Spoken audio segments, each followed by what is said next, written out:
This story began in a small provincial estate surrounded by greenery, where a beautiful boy was born. Milady looked at him tenderly and already knew what name would suit him. And so Ruin Ardell was born. Milady hoped that he would become the light of this world. But the boy did not stand out in any way from childhood. But one day, to the surprise of the adults, everything changed. Ruin advised Uncle Baggins not to go outside near the southern mountain because of the strange flow of mana. At that time he did not understand anything from these words. But returning home later than usual, he told an unusual story. For the way home, he chose a longer route despite the heavy rain outside. And thanks to the fact that he listened to the advice of the young master, he managed to avoid trouble. Baggins did not cross the street at South Mountain, and now I found out that it was there that the attack of the beastmen took place. And everyone who was there was in great danger. But Baggins was not affected, and the adults wondered if Ruin had the ability to sense the mana floating in the air. From that day on, the boy increasingly showed a talent for magic, and at 6 years old he felt mana, and at 7 he could already manifest it. And when he turned 10, he heard a welcoming speech from a representative of the firstborns, and he was accepted as the best applicant and received the title of genius. This attitude weighed somewhat on him, but he consoled himself with the thought that his name would raise the status of the family. But everything did not go as smoothly as we would have liked. On the very first day of classes, it became clear that he was far from the best, and not even the second. Ruin was unable to control the flames, and he couldn't understand what the reason was and what he was doing wrong. It turned out that Ruin lacked the innate ability to release magic even a meter away from his body. For a magician, his body was literally the worst. It didn't take long for others to learn of his humble origins and lack of talent for magic. And the attitude towards Ruin quickly changed. They began to belittle him. Some laughed at him and called him disabled. A person who is incapable of using magic. A defective person who is not even able to perform magic at the Magic Academy. Envious people took advantage of his status. For them, it was the highest pleasure they could ever get. Ruin already began to doubt whether he could become a magician at all. After all, he entered the academy with the best grades, and was more promising than anyone else. He was more diligent than anyone else. But because of the curse, the genius became disabled in terms of magic. He was already beginning to think that this was where it all ended. But in the depths of despair, there is always room for a miracle. The status window was unlocked, and the player's artifact was activated, and feeling himself deep underwater, he became the embodiment of Drak, the destroyer of worlds. Ruin even thought that all this was happening in a dream. A few hours earlier, at the Ignite Academy training grounds, Professor of Combat Magic Heidel was fighting over the Fireball Ruin. All students should have been able to perform the fireball magic with flying colors. And for someone who was unable to use magic, this was an almost impossible task. And he did not give up, trying to do the exercise again and again. And one day he managed to create a ball of incredible size. Rejoicing in his victory, he decided to continue further. But his hands wouldn't obey him again. The professor ordered to release the ball quickly, but he didn't want to move away from the hand. And without performing ordinary magic, it was impossible to pass the final exams. Clenching his fists, he promised the professor to train more. Ruin stood and thought that he needed to load 10 balls into the target, but he could hardly cope with even one. His classmates laughed at him, asking how he could have done anything with such high scores. He understood that they were jealous, because the nobleman had higher points than they did. Only he knew that the curse had been eating him from the inside for 6 years. As I walked, I mentally patted myself on the shoulder, but wondered how much longer I could hold out. Then his classmates approached him and called him a moron. One advised them to pack their things, saying that if they were in his place, they would be ashamed to come. Another said with a smile that even the younger ones call him stupid. The poison flowed without stopping, and Ruin was already tense. One added that if you don't have the skills, at least be rich. But almost no one has heard of his family. The second stated that his father called Ruin's family arrogant idiots. The words cut to the quick, and Ruin flinched. The blow was powerful. The guy flew back like a sack of potatoes. Ruin stepped forward and demanded that he repeat what he had said about his father. He said that one must know one's limits, and who is he to judge his family? Another one immediately rushed to respond, but Ruin didn't wait. He struck with lightning speed. Another one had already risen, charging strong magic, which is generally prohibited in the academy. He attacked, shouting that Ruin was trash with a magic release disorder. Professor Heidel intervened and stopped them all. Everything suddenly went dark. A majestic silhouette appeared in front of Ruin, and notifications about the artifact flashed before his eyes. He opened his eyes and saw Helen. He tried to get up, but she told him to lie down. He said that he was just dizzy, but he could sit up. Lying there, he remembered the figure in the darkness, not understanding where it came from. Helen was glad that things weren't that bad, and he asked if he was okay. She replied that she needed to check more, but he looked too good to have been struck by lightning. She was surprised that there wasn't a scratch on him, but he was sweating. He looked at his hand and wondered why it was intact. The professor entered, and Helen left, telling him not to hide it if it got worse. Heidel asked how he felt. He looked gloomy and said that the incident had prompted a council meeting. A student who uses magic will be expelled, and that's not all. He added that the bullying of Ruin also had an effect, and Ruin, with a downcast face, admitted that he had also hit him. Heidel said that he would also be punished, a month of volunteer work. Smiling slightly, he said he wanted to ask something. He asked if he had an artifact, to which they both thought that then everything would be different. Ruin raised his head and asked where he got that from. The professor said that when the magic hit him, he was enveloped in a red light like a shield. Ruin didn't understand anything, as if he was watching someone else's dream. He thought it was related to the figure from the dream. He said confidently that he had no artifacts, and Heidel looked disappointed. He turned around and ordered them to rest, but Ruin was still racking his brains. He wondered what the professor was thinking about now. I started to wonder what it was all about. The words of that silhouette sounded in my head. He went through them again and again, but could not remember the main thing. Suddenly he thought about the status window and a notification immediately popped up. He screamed and Helen ran up. She didn't understand what was happening, because she couldn't see anything. Ruin realized that only he could see this window. The guy sits up in bed and tells the girl that it was all a dream. The nurse replies that his tests are normal and the guy can return to the dorm. The magician remembers the windows with the text that he has now become the incarnation of Drac. In front of him he sees another strange window with a task.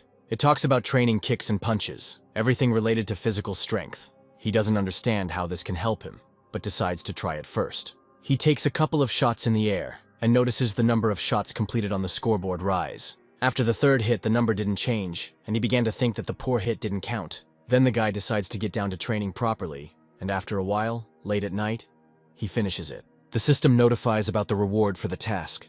The guy feels something unusual in his body. He guesses that this is a winning skill of physical strength and understands that he has truly become more powerful in his body. He decides to test it out and smashes something to pieces. The guy excitedly feels how everything around him began to be perceived differently. His basic magical power has also increased, and the guy is already hungry for a second reward. The system then tells him that his mana circles will be replaced by power circles. He understands that now, instead of mana, he will be fueled by physical strength. All magicians have strengthening circles around their hearts. The guy has 4 mana circles. He looks inside himself and realizes that instead of those circles, a different force now circulates around his heart. The guy doesn't understand what this means and what will happen to him now. He even suggests that he will have to forget about life as a magician. However, he pulls himself together in time and decides to test the new energy in action. The magician summons a fireball and it instantly envelops him. Seeing the power and size of the ball, the guy understands the true power of the artifact. The guy talks about how magic is usually released within 10 seconds, but it turned out that it is possible to do this much faster through internal strength. He gets a message about how he will now replenish his energy and thinks about Draca. How did this Draca come to the method of fighting by filling his fists and feet with magic? The guy gets a new task to hit the target using a power circle. He thinks that if he can do this, he will become a magician. This encourages you to attack with a fireball. Having completed the task, he lies down on the ground in a relaxed manner. He thinks about how things didn't always work out before, but now he achieved victory in one go. The guy is interested in who Draca is and how he came up with such a method. Soon he falls asleep right on the training ground, and voices are heard around him. The guy wakes up from the noise and the people around him are outraged that he, Ruin, scared them so much. The guy gets up, yawns and grins as if they had never seen someone sleeping on the street. The others confirm, doubting whether Ruin had been drinking the night before. The guy replies that he is simply so tired and leaves. The boys look at each other, thinking that their friend has changed. Here they notice that there is almost nothing left of the training dummy. In his dorm room, Jason Damon sees him and is surprised that Ruin has just returned. The guy replies that it is no one's business, and notes that Rich Damon is not hostile this time. Jason slyly suggests that Ruin was with the girl all night. He tries to find out where Ruin was, but is mocked in return. Soon the guy is relaxing in a hot bath. He remembers the new tasks and sees that the number of trainings has increased, but the reward has not changed. As expected, things will get more difficult from here. After a month of training and completing tasks, Ruin is convinced of his theory. If the task is not completed within a day, the progress is reset.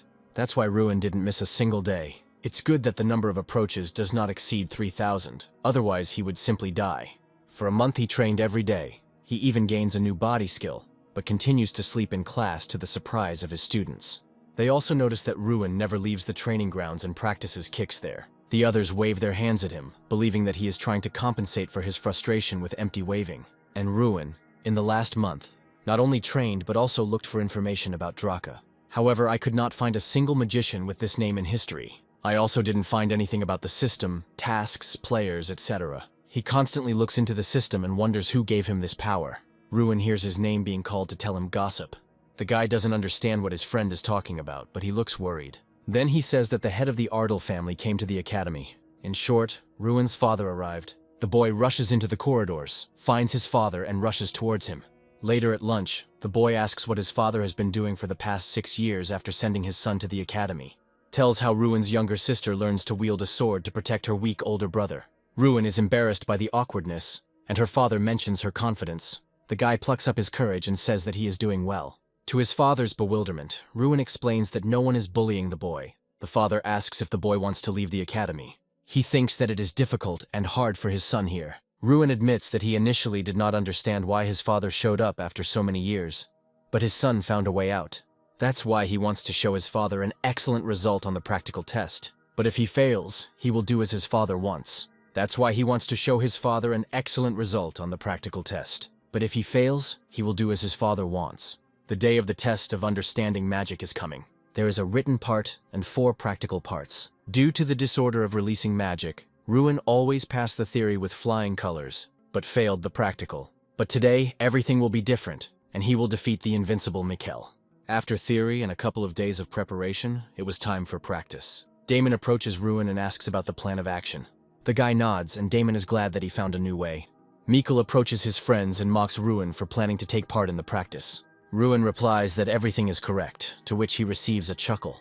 Mikkel wants to give advice to someone who has failed his internship 6 times. Give up instead of going out and embarrassing yourself. Ruin says that this time the advice is useless. Mikkel is not far behind, and is convinced that a person with a magical disorder will never be able to pass the internship. He is irritated by his overconfidence, and promises to deal with Ruin one-on-one in combat. The first test is a multiple target shooting test. The goal here is to determine how many times the future MGA can hit a target at once. This year the stage is complicated by the fact that the targets are moving. In this regard, the indicator was terrible. The judges watch the stage, disappointed that such a minor complication has lowered the quality of the students. Mikkel's uncle speaks up, saying that his nephew will perform now and will not disappoint. Mikkel wonders what his opponent has planned. The blonde comes out and is going to show the difference between him and Ruin. The spectators are jubilant and predict that Mikkel will take first place for hitting so many targets. The judges are discussing that this is indeed a worthy heir. One man says that Mikkel will be the Academy's representative at the festival this year. The old head of the Academy, Tyrion Ignat, stops Professor Ellic's admiration. He says this is enough time to see results. Professor Heidel suggests waiting for Ruin to speak, and the chief is surprised that he is still studying here. Viewers credit Ruin for his persistence. The guy enters the arena, excited about the opportunity to show his full strength. The leader gives the command to begin, and Ruin releases columns of fire from the fireballs in his hands. The judges were shocked by the speed with which he summoned the elements. The audience begins to cheer, and Mikkel irritably tells them about Ruin's illness, and that he has not yet attacked any targets. Ruin uses time distortion and movement acceleration. The new time refraction skill allows him to move abnormally fast for 30 seconds. In other words, he's like a typhoon now. Both the judges and the audience are shocked and a little scared. The students excitedly discuss how the boy summoned magic into his hands and was able to destroy 27 targets. The head of the academy stands up and congratulates Ruin, praising him for his incredible performance. Afterwards, all the students join in, and Mikkel is furious and doesn't understand how he managed it. Ruin looks around at the people. There is a standing ovation that hasn't happened in 6 years. He realizes that he has always wanted to feel this approval and delight. Ellic nervously says that he has never seen such techniques and doubts that they are related to magic. The professor disagrees with him and says that the good thing about magic is its infinity. If everything goes as expected, then magic will turn into mathematics. Ellic wants to object about Ruin, but the leader believes that he saw a magical miracle in the student. He also sees that other professors do not support him. Ellic curses Ruin silently. At the dorm, Ruin is greeted joyfully by Damon, who says that the Archmage is in the building. Many students surround Ruin and ask him how he did that trick on the exam. Ruin is uncomfortable with being an outcast for so many years and shouts to Jason that he will go forward. The guy leaves and thinks that he liked being alone, and some people still find him a thorn in their side. Ruin enters his room and sees Mikkel there, who has unlawfully entered someone else's room. The blonde tries to warn and threaten his opponent, but Ruin reminds him of the bitterness of losing to someone he had been defeating for 6 years. Mikkel angrily raises his hand at Ruin, but he easily intercepts it. He wonders with fear where his opponent gets so much strength from. Ruin replies that they both need to graduate, so let him fight one-on-one later, as he promised, and not now. Mikkel shouts in rage that Ruin doesn't even dare dream of competing with him. Ryun asks to wait and then everyone will see everything. Before leaving, Mikkel demands that he not fail before the battle with him. The blonde walks down the corridor, angrily thinking that Ruin will fail much earlier, already today. However, he doubts whether this guy is a magician. The second stage of practice begins, and everyone sees a giant statue. This is the enchanted ogre Kingram, who became a training ogre for the magicians, and it was necessary to attack and get an excellent result. Ruin asks Damon if this means aiming his best spell at the ogre. He nods, but warns that the ogre judges harshly, and if he gives 20, then it's time to rejoice. The first student launches a lightning storm at Kingram. The statue thunders that the 1-point mage had better get lost. She was still making fun of him, and Ruin thought that the student had done well, but it turned out that everything was not easy. The first one is replaced by the second student. She sarcastically tells him to look at her and throws an ice ball at the giant. The ogre says thoughtfully that he will remember this impressive girl. When she asks if it's true, he mocks her again, saying that yes, he will remember such a hopeless magician. The girl cries over receiving 2 points for her best attack. Kingram sends out the low scorers one after another, including Jason. It's Mikkel's turn and he delivers his best attack. But here too, the ogre is disappointed and asks if he is his father's son. The blonde man shouts with hope that he is the proud third son, Mikkel Guerigil. But the ogre laughs, remembering that his father was a coward who begged for more points. He adds that his son has even less talent and gives him 27 points. The blonde guy yells at him that he's talking nonsense. The presenter demands that the blonde calm down and challenges Ruin to take the exam. The guy is nervous in front of the giant, but decides to give it a try. He politely greets the ogre and introduces himself. The statue is surprised that it sees him for the first time.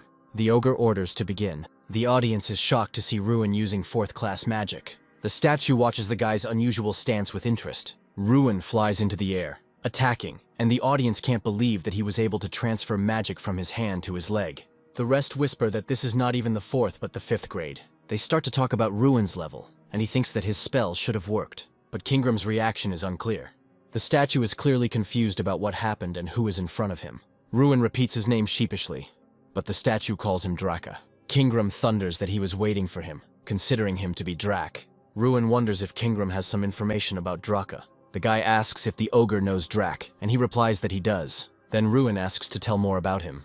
Ogre becomes interested in the fact that he met the incarnation of Drak right here, at the academy. The ogre asks the guy to repeat his name, and he again introduces himself as Ruin Ardell. The statue rumbles that it will remember him. The host sheepishly asks what Ardell's score is, but the statue replies that he will tell him in private. She adds that the magic of Ruin cannot be estimated. The presenter tries to remind the man that the statue must evaluate all the students, but the giant shuts the man up. He shouts that he has been evaluating mediocrity for many years, and no one dares to remind him of the rules. However, in order to get them to leave him alone, he decides to give an assessment. To Ruin's shock, he offers him a choice of 0 or 100 points. Of course, the guy chooses 100 and everyone starts discussing it heatedly. Ruin is back in the spotlight. Professor Heidel appears, having heard rumors of the first case of 100 points, and he wants to reward Ruin. He hands the student a scroll. Ruin reads and asks with confusion what kind of artifact room this is. Heidel beckons him to show her. They descend into a dungeon that many did not know about, and entry to which was always prohibited. Ruin wonders why he was brought here then. They approach the entrance to the artifact room. The professor says that he can't go any further. Ruin must go on alone, and Heidel promises to wait outside. Unaware, Ruin goes inside to see his reward. He goes into some kind of storage room with glass display cases. There are a lot of legendary items here, most likely from the warehouse of Archmage Freud Ignite. Suddenly a voice booms from behind, making Ruin look lost. Kingram appears in front of him, hinting that the guy does not realize his worth. With all this, it turns out that the ogre is no longer a stone statue, but alive. Kingram reveals that this is the only place where he can be in his true form. Ruin asks what they meant when they spoke of his value. Kingram responds that Ruin does not understand his own value, despite using the same artifact as the player. Ruin is shocked that Kingram knows about the player. When asked where Ruin got the artifact from, he replies that he himself asks himself this question, and asks who Draka is. Kingram replies that Draka is a being who wanted to become a god. One day Draka came to the tribe to which Kingram belonged. Draka looked unsightly. However, his strength was so monstrous that no one from the tribe could resist him. The ogres respected him. Draca lived with them and became part of their tribe. For nearly 100 years, Draca trained Kingram, the future leader of the tribe. Ruin is confused. He does not understand how a person can live so long. The ogre, with glowing eyes, replies that Draca was not a man. Draca's true form was the black dragon Dracagonia. Ruin is surprised that dragons actually existed, asking if it is true. Ruin learns that the tales that magic came from dragons were actually true. Kingram says that Draca himself could not use magic, so he created his own way of fighting using his limbs, just like Ruin. Ruin realizes that Draca was probably treated the same way as he was. Kingram says that the ability that Draca created was demonstrated to him by Ruin. With the help of this magic, Draca became the most powerful being in the world. However, this power was not enough for him. Ruin learns that Draca destroyed the entire world because of his power. Ruin gets an achievement for learning Draca's story and for befriending the ogre. He gets another achievement that allows him to borrow the power of an ogre. Suddenly, he finds a ball of power embodiment in his hand. The ogre says that the ball is a reward for completing the task. Ruin lets the ogre look at the orb, to which Kingram says that the orb is called Stran. Kingram says that the ball is not actually an object, but an embodiment. This orb, according to the ogre, was the property of Draca, but now it must be sealed. He is the embodiment of power, and although he is called a spirit, he is distinguished from other spirits by his bad character. Ruin asks if an incarnation will be born from this stone. The ogre confirms his words and says that the spirit will soon awaken. The ball breaks and a small bear appears from it. The creature is unhappy with Ruin calling it a bear and recovers after waking up. The spirit rubs his eyes and mumbles resentfully that he is not a bear. In response to Ruin's surprise that the bear can talk, the bear begins to scold him and ask him not to call him that. Ruin still doesn't understand how the bear can talk to him. The spirit continues to claim that he is not a bear, and Ruin asks who he is. The being replies that it is an embodiment, not bound to form. The incarnation attempts to demonstrate its powers by standing on Ruin's hands. The bear realizes that all his abilities have disappeared. Mishka claims that his lack of abilities is due to his empty stomach and requires food. Ruin says that he has no food with him. The bear begins to resent the weakness of his new master. Ruin is surprised that the bear called him master, but the spirit peacefully lies down to sleep in his arms. Kingram smirks and says that the spirit's character was exactly the same thousands of years ago. Ogre remembers the good old days as he looks at Ruin and Stran. Ruin and the bear remind Kingram of the Brawl country the first time he encountered them. Ogre asks what Ruin will do next, but Ruin does not understand what he is talking about. Kingram says that Ruin has very powerful powers. Ruin remembers that he needed strength to protect his people from demons. This power is capable of saving the Ardell clan and declaring it as something that was despised. Ruin had a passionate desire for great power. There are so many destinies in his hands, including his own. Kingram will wait for the future that the hero brings. Ruin's life goes on as usual. Although feeding the country was a novelty, the companion's small size is deceptive. He needs a lot of Ruin energy. True, there is compensation that accelerates development. The bonus will increase with each level. The hero has just begun to improve, but already feels progress. He wants to develop even more intensively. Strana has a secret to quickly gain strength. Ruin is ready to extract this knowledge. The harder the path, the more seasoned the fighter. Also, don't forget about weapons and equipment. Suddenly, the bear cub interrupts his speech. It turns out that Ruin has not yet reached the required level. Now the guy is really at the beginning of his journey. He placed emphasis on physical training. The third stage has arrived, the real fight. Mages must be as precise as snipers. Otherwise, they will get into trouble with their own people. Jason's overconfidence led to failure. Each student was matched with monsters based on their abilities.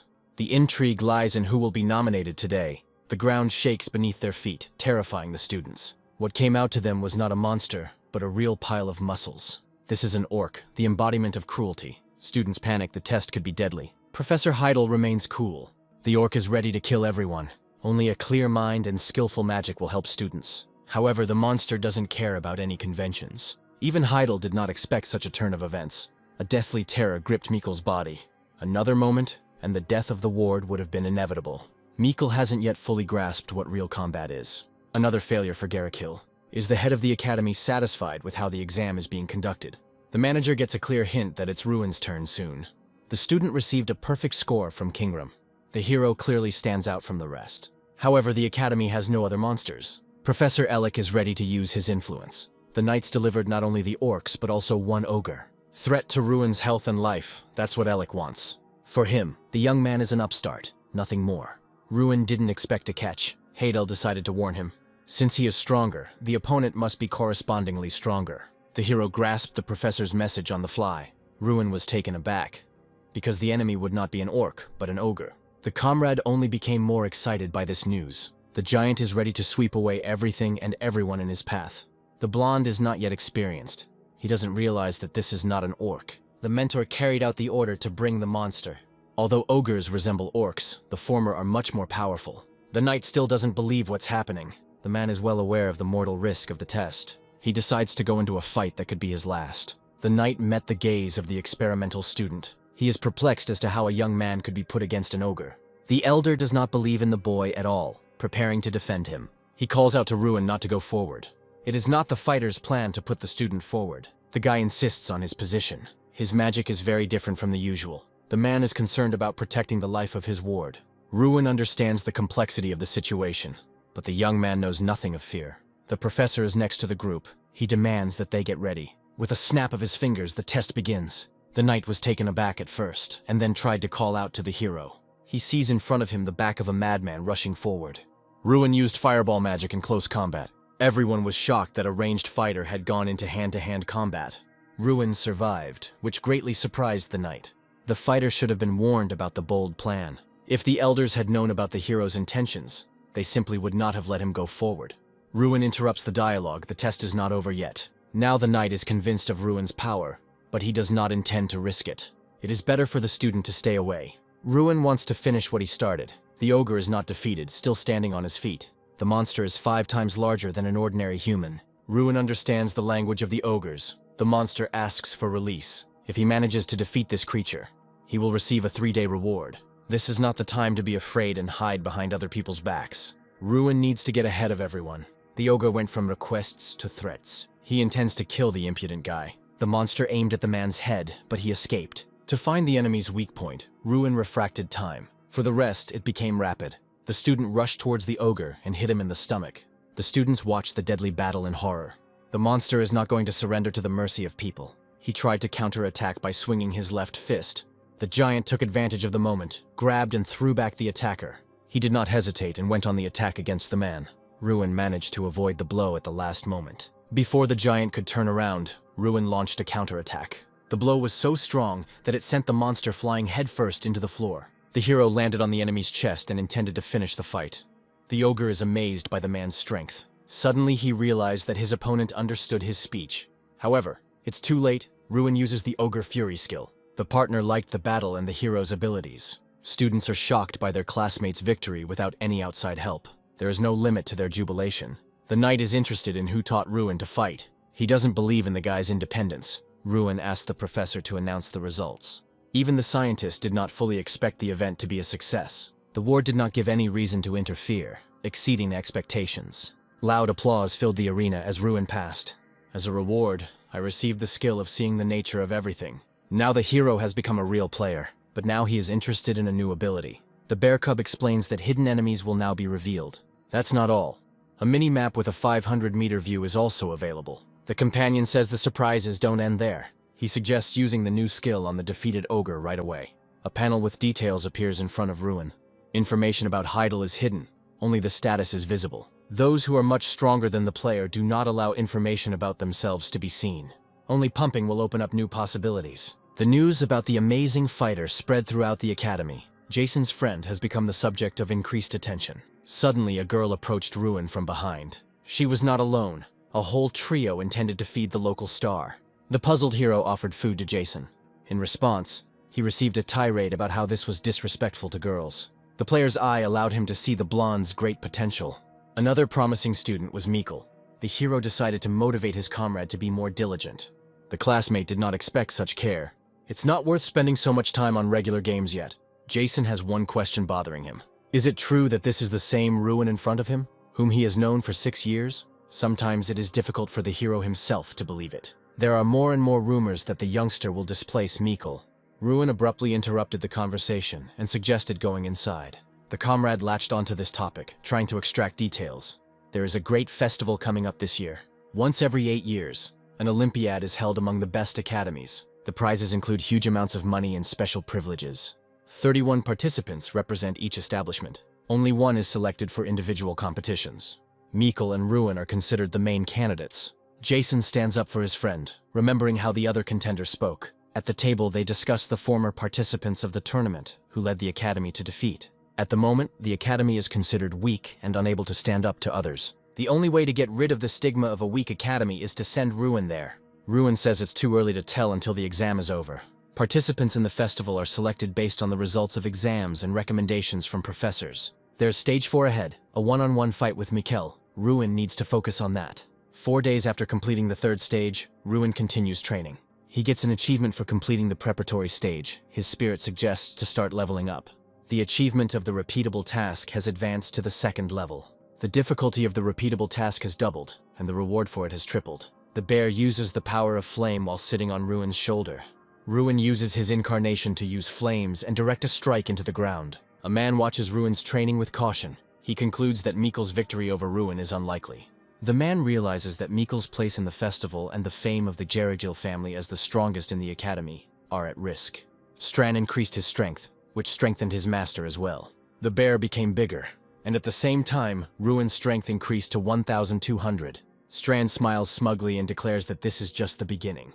Ruin, standing on the training field, receives a repeating task to improve his physical strength. He had already seen all the tasks from this mission, everything except the training in real combat. Strand asks if Ruin remembers that when they first met, he pointed out that he could take any form. It turns out that Mishka can now change his shape, but with limitations for now. The spirit says that upon reaching the 5th rank, it will be able to transform into a human.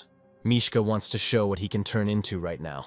The bear begins to transform into one of its forms. After the transformation, Strange turns into a scarecrow. Ruin is confused, and the bear is unhappy with his reaction to his transformation. Strand warns Ruin not to look down on him, as this is how he started training with Drac. It turns out that Strand played the role of a dummy or assistant in completing tasks. Training in real combat involves training on a scarecrow.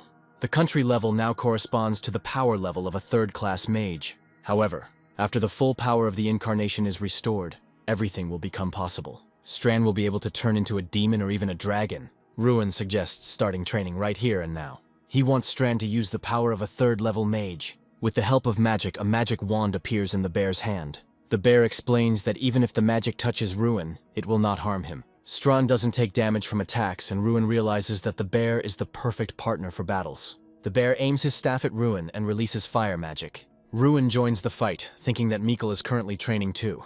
Mikkel complains about his main opponent to his uncle. The man is angry at his nephew's weakness and disappointed in him. Mikkel blames his uncle for Ruin getting high marks on the exam.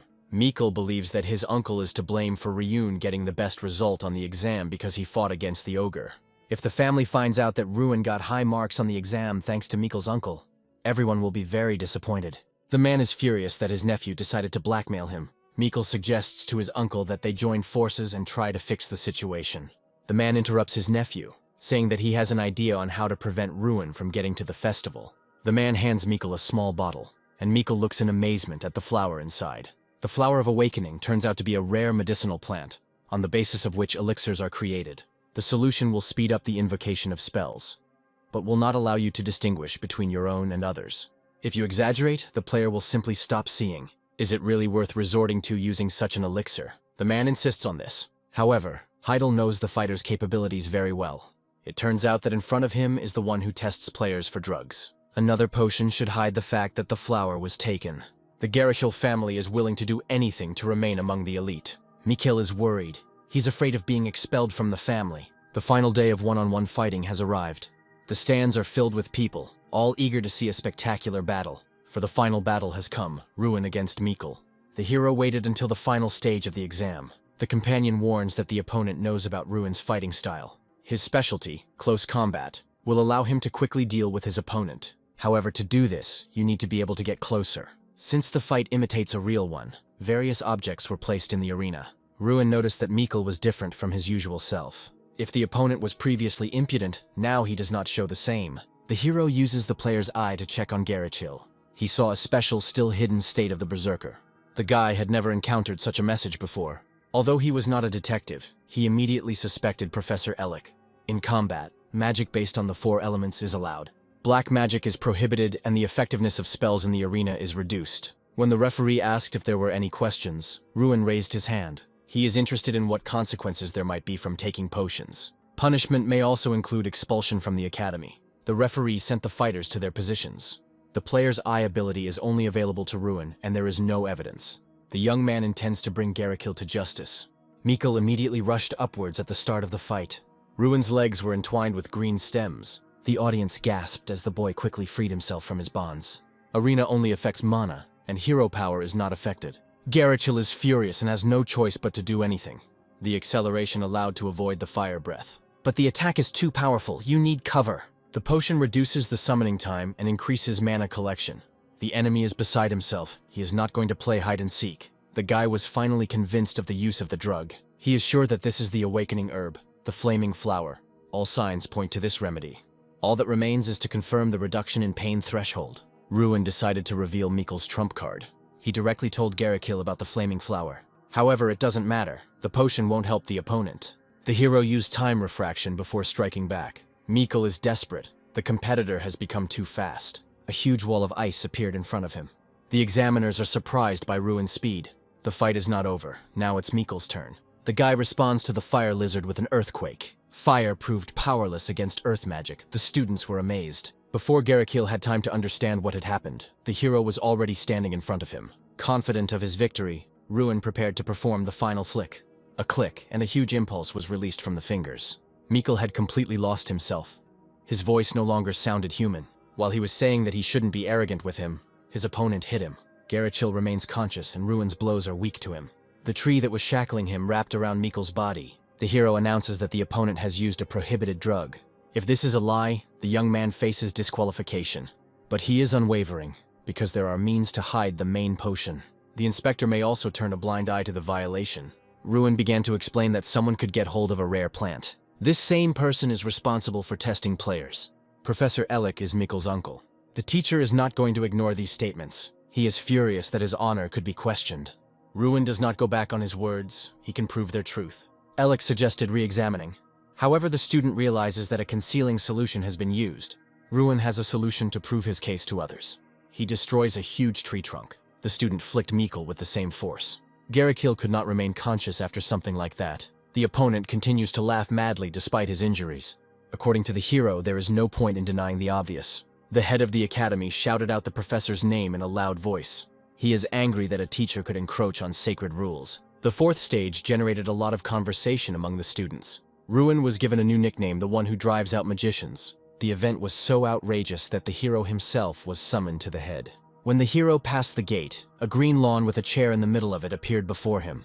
At first it seemed to him that this was Ardal's territory, but there are differences. Suddenly a head appeared to his right. The environment is generated by Malarok's eye. This name belonged to the leader of the demons who attacked Frelia. The eye shows what a person strongly desires. Ruin dreams of Ardal's rise to prominence and becoming the best mage. The old man sees something of his own. For him, the ideal is a world where students behave like students. The head understands that such order is difficult to achieve. Ruin came out, and the students were already waiting for him, celebrating his victory. The hero became the first among the academy's graduates. The chief invited the guy to his place again. The elder has a question. Ruin agreed to answer. How was the ward able to recognize the use of the flaming flower? Characteristic symptoms helped to establish the nature of the potion. The leader felt that Ruin fully understood what was happening to Mikkel. The hero fainted, concealing the true nature of his knowledge. Garikil was so injured that he could remain conscious. The chief is pleased with the young man's insight and endurance. The manager feels sorry about what happened, so he will take care of the guy. That's not all. The old man has something in mind. The offer to participate in the great festival stunned Ruin. The dream comes true, to be a representative of the academy. But the hero does not feel ready for the event. He was struck down by a mana release disorder. The interlocutor does not consider this a problem. He encourages the student. The sage is confident that even a gifted young man can win.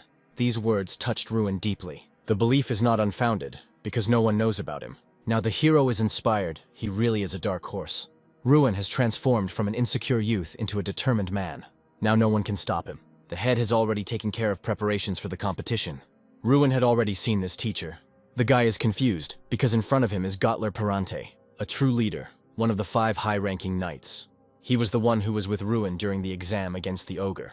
The hero did not expect to find himself under the tutelage of such a mentor. The knight knows about the young man's peculiarity. He was impressed by the attacks and the conduct of the battle. However, after the compliments, it was time to mention the shortcomings. Prepared opponents will read the maneuvers. Ruin has no martial arts skills, But the mentor is confident that the classes will greatly advance the student. He has no intention of delaying. Knightly skill begins with the feet. They are the ones that give strength to the sword and mobility to the body. Most often, the center studies celestial martial arts. It's not just about wielding a sword, but also using techniques. There are 36 of them. Ruin doubted that the knight was worth wasting his time on him. However, efforts do not always imply direct benefits. The need to raise a successor comes with time. Education can be considered an investment in the future. The conversation dispelled all the hero's doubts. Gottler is still young and feels awkward about being addressed formally. Ruin is really talented. He broke the ogre's jaw. The knight sees great potential in him. 3 weeks were not in vain. The student managed to quickly master the celestial art. He feels every part of his body become stronger. The companion is puzzled by such rapid growth. Ruin calls out to Jason. The blonde was out of breath. He brought news. At the entrance to the academy, something funny happened that shocked Ruin. As a winner, he performed on stage at the entrance ceremony. Envy made people cast distrustful glances in his direction. Ruin lived up to their secret hopes. He watched from afar as all the glory went to someone else. Ruin and his friend run to see the results. The joyful crowd cheered him. They began to surround and congratulate the new representative. Ruin reaped the rewards of his hard work. The teacher admired his abilities. At times he was frightened by Ruin's genius. After hard preparation, they went to the transit point to go to the festival. Everyone was waiting for the incredible mana train. There are over 100 transit routes in the Imperial Federation of Rheinach. An insolent voice ordered all conversations to cease. Shut up and don't embarrass yourself, country bumpkin. Henkies already took part in the festival last year. The conflict was rapidly gaining momentum. Most of the participants did not support Ruin's candidacy. The crowd did not recognize him as their representative. He got into a bad situation. Mikkel would be flattered. The owner's pets are loyal to him even when he is not around. Henkes was furious at these words. Ruin answered in a calm voice. This festival will help you conquer heights. Henkes did not believe in winning the festival. Ruin firmly replied that it was possible. Teamwork plays an important role at the festival. Are you going to compete without us? Who is your representative? Henkes was shaking all over with anger. I won't listen to a single command from you if you sell on the first individual battle. The train was rushing at breakneck speed. He said that this did not happen in his time. Someone's voice was heard from behind. At first glance, menacing and large people entered the carriage. The students of the Oyota National Magic Institute were truly strong opponents. Ruin wondered what they were doing here. Once they entered the carriage, they openly began to insult the Ruin team. A wild laugh burst out of him. This year you will again come in last place. Ruin remained calm even in such a tense situation. He had no idea that his team could be so openly oppressed. The teacher didn't even stand up for the students. All responsibility for the team was on Ruin's shoulders. Henkes, where is your representative? Unexpectedly, Ruin stood up for his team. His confident voice shocked the bullies. This is our current representative. Oyota's student saw Ruin for the first time. He introduced himself as Seta Malkiri. Ruin rudely asked him to leave their carriage. He also suggested that Seth politely apologize for the insults. Seta was overcome with intense anger. He asked Ruin sarcastically about his request. Seth called out to Henkes, asking why he had not told him who he was. He threatened Henkes that he would not make such mistakes again. Ruin realized what the problem was. Oyota keeps all the students in fear. He realized that their plan was to crush the morale of their opponents. Ruin suggested that they sort everything out right now. Seta fell for the provocation. But the professor stopped him. Professor Oyota reprimanded him. He apologized for the rudeness of his students. The professor angrily threw Seta out of the carriage. Seta promised to deal with Ruin again. Seta was very perplexed. The professor asked if he had noticed anything. The professor of the Ignite Academy smiled as he watched what was happening. They didn't know if it was certainty, but everyone suddenly realized that Ruin should not be underestimated. The atmosphere in the carriage suddenly changed. Suddenly, all the students began to bombard Ruin with questions. They gained confidence and wanted to defeat Oyota's students. Ruin was glad to see that they had united and that they had a fighting spirit. The students thought that he acted without thinking. Ruin suddenly became indignant. Why didn't they fight back against Oyota's students? Oit's disciples would feel even greater power over them. He asked what they were trying to achieve by behaving like this. Do students really want to put up with this kind of disrespect all the time? Then Ruin became even more outraged by their inaction. He asked what they were going to do in this situation. Mikkel's supporters decided to side with Ruin. Ruin sighed with a smile as he watched this scene. They soon arrived at the Duchy of Altain. Only on this land was neutral status established. For bloodshed in this territory, violators will be brought to justice. This is why international competitions are held in Altain. The square was very busy. The boys were impressed by such wealth. The royal capital lived up to their expectations. The residents strolled carefree. The air was filled with ancient nobility. Ruin realized that they had come from an insignificant place. The students are heading to their temporary accommodation. The professor hopes that the students will not create problems with other institutions, because this won't end well. Strand noticed something. There was a strange smell coming from it. The dragon is in the dungeon. The guy leaves the bar. His companion bear shows him the way. The main character comes to the workshop of touching memories. Ruin sees the master with his own eyes. The young man imagined that he would end up in the black market. Ruin thinks about the relic of the fight. Something in the seller's hand is glowing. The guy sees an artifact. Ruin learns that the ring has failed. The protagonist learns that it is not only about attacks. He needs the artifact, but it might go off at the wrong moment. Ruin puts on the ring. The artifact fits the guy perfectly. Ruin learns the price of the artifact. The seller gives him the artifact for free. The young man wants something else. The guy saw several artifacts. Ruin saw an artifact standing high up. The girl does not allow the main character to take the artifact. The guy saw a fifth-class magician. Dirty Rabbit. Ruin heard that she was a genius. She stutters. He demands that she give him the book. The guy found out about the girl. Ruin asks her to give in to him.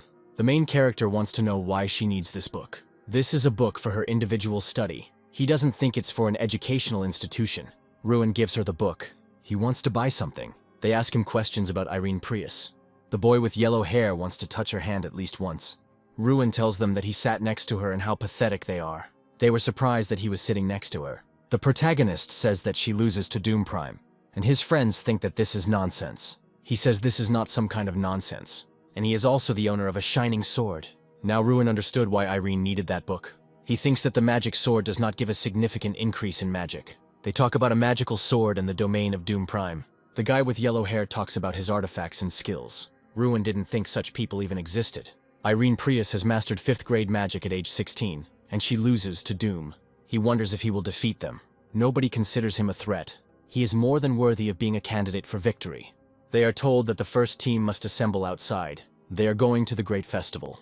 The opposing team is surprised that their opponent will be the weakest team. They stand there with a grin on their faces, thinking that they are in for an easy fight. Ruin looks at his opponents while his team members stand still with fear on their faces. He notices the anxiety of his comrades. The enemy team taunts the Ruin team. The taunts continue as Ruin stands with his back to them. Ruin, with a smile on his face, decides to take advantage of the opportunity.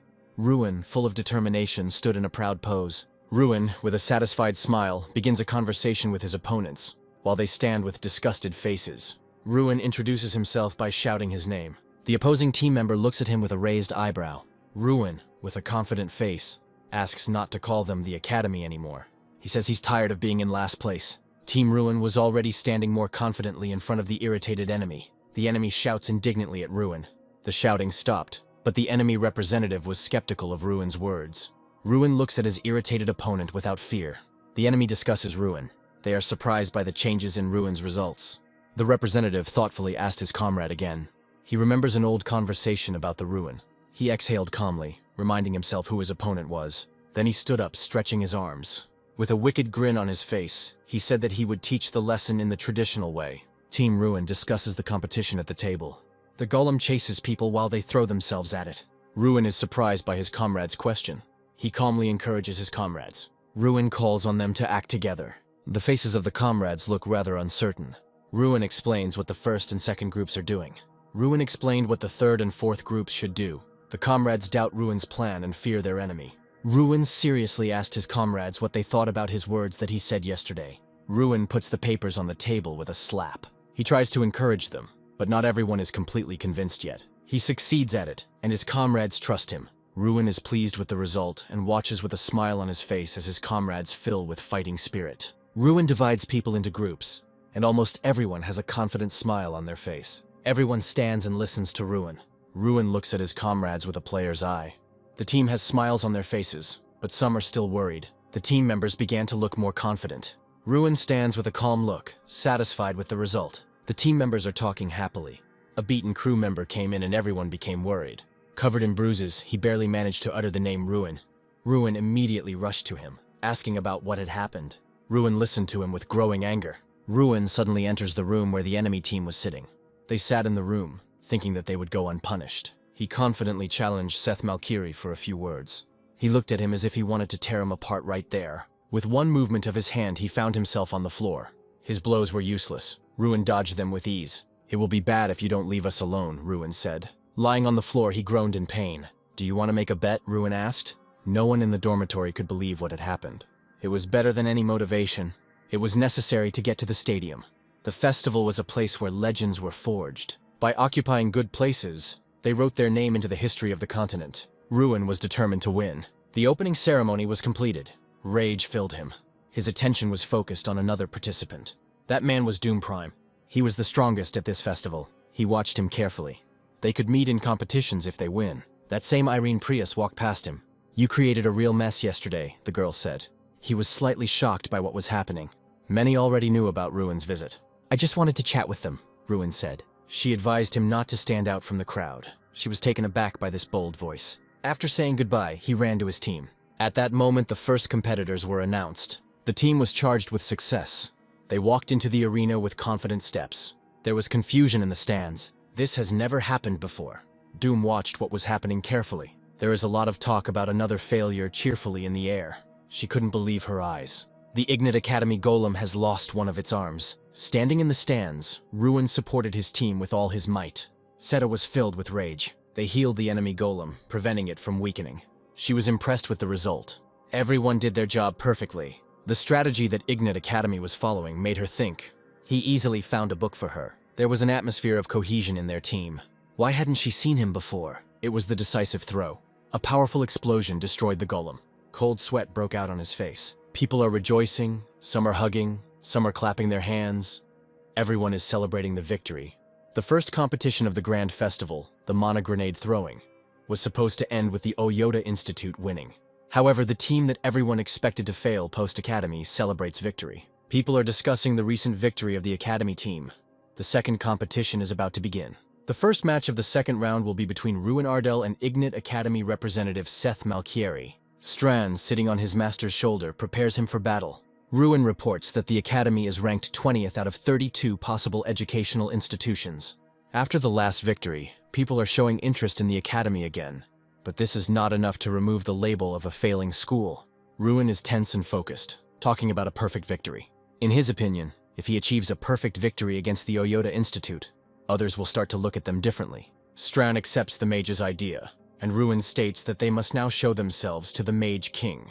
6 men sit at a table in front of a glass ball and watch the events of the festival through it. Filthy King Theron is one of those present, focused on watching over Ruin. Theron starts a conversation with the man sitting next to him.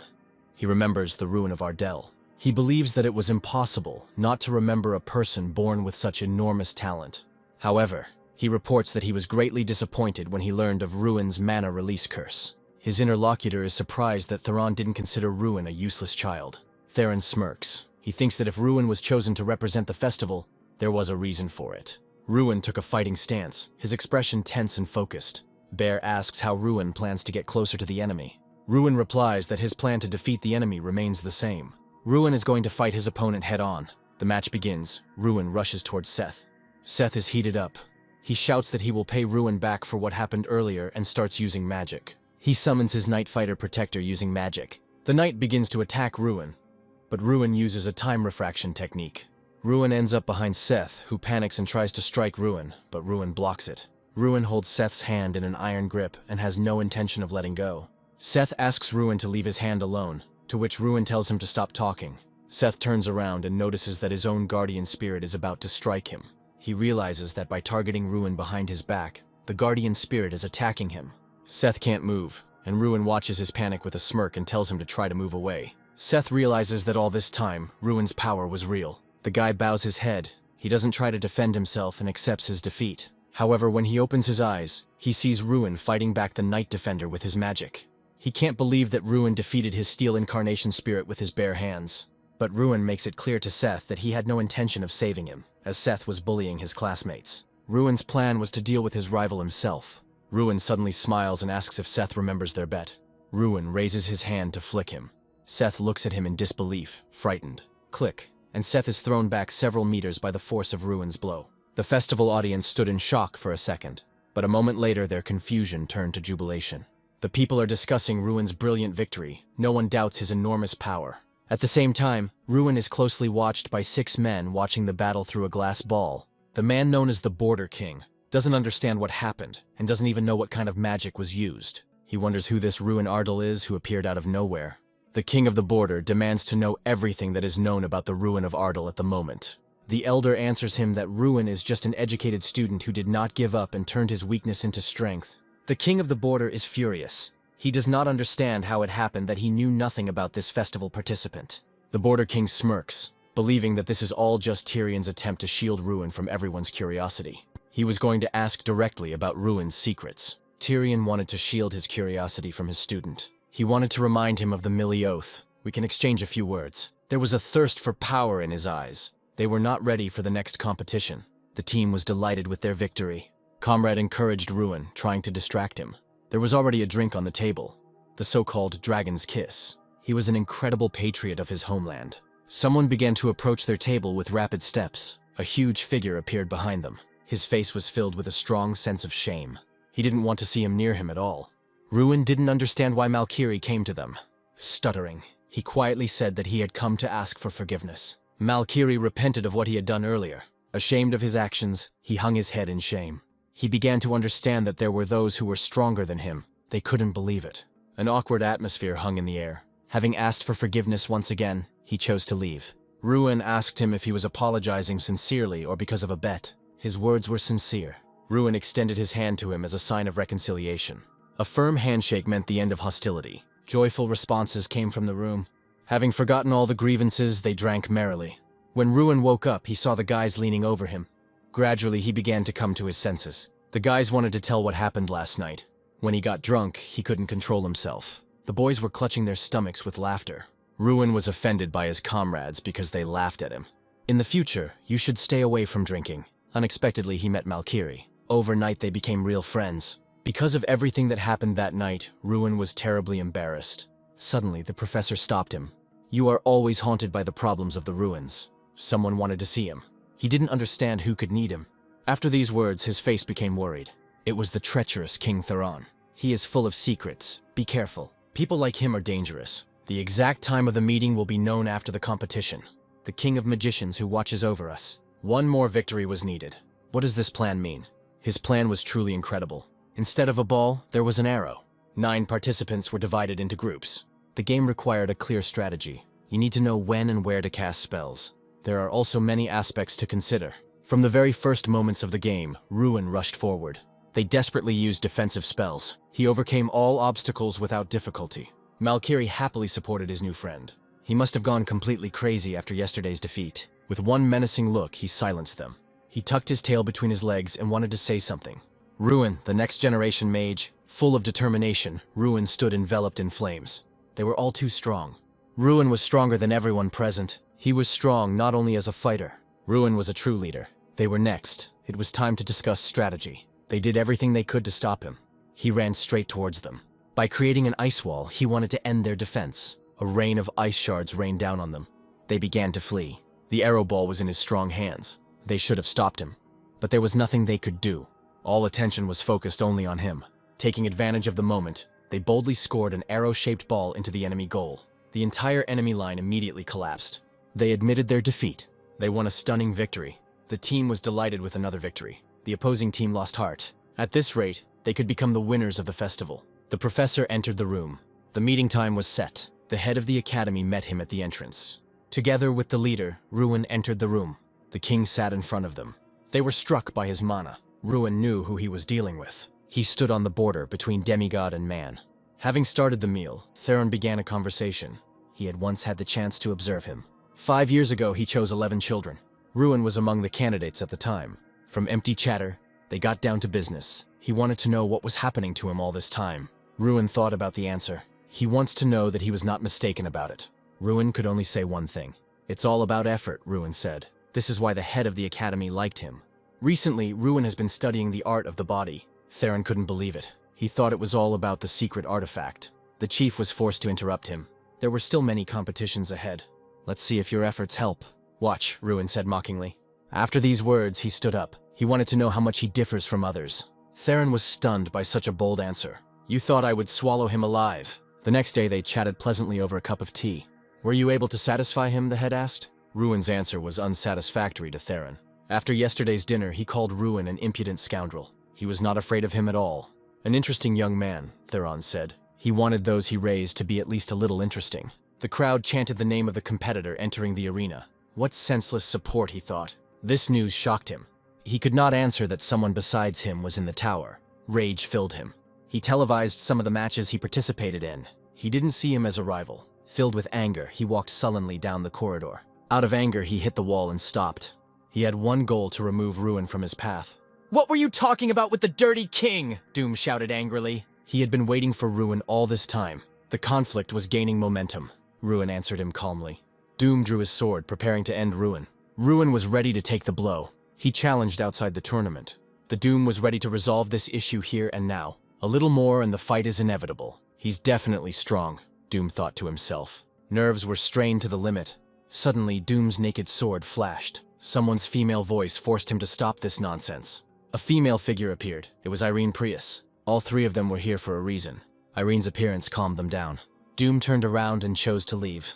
Doom's behavior was very strange for Ruin. This situation was an exception to the rule. Thrawn had a strong effect on him. A conversation started between them. Her look confused him. "Did you really want to fight him?" she asked. Doom didn't want to fight seriously either, Ruin said. There was a cheerful atmosphere, despite the fact that a fight could have started here a couple of minutes ago. Ruin was completely lost in his thoughts. He was confident in his abilities. What she heard made the girl feel at ease. Someone's quick footsteps could be heard in the corridor. Doom kept his eyes on him. Tired and exhausted, he lay on the table. Now Ruin was encouraging his comrades. "These successes are simply a miracle for us. In any case, we are no longer at the bottom of the list," Ruin said. "Who wants a coconut vanilla drink?" asked the man entering. They cheerfully discussed the upcoming competition while drinking drinks. He had to stay on top at all costs. These were the strongest participants in the competition. It was with them that Ruin had to fight. It was a so-called man-made island. Everything could change very quickly. "Get ready," Ruin asked again, puzzled. Other participants formed alliances. It was an effective tactic. He couldn't move alone. Ruin wondered who he should form an alliance with. Irene was the first person who came to his mind. He was deep in thought. Suddenly, Seth burst into the room. His face immediately changed. That hour, they all ran out into the street together. He had no doubt of his loyalty. "Where are we going?" Seth asked as he ran. There was a crowd of other participants standing near the house. He couldn't believe they were coming to her. Gathering his courage, he approached the door. He was incredibly nervous, thinking that he would be fighting alongside Irene.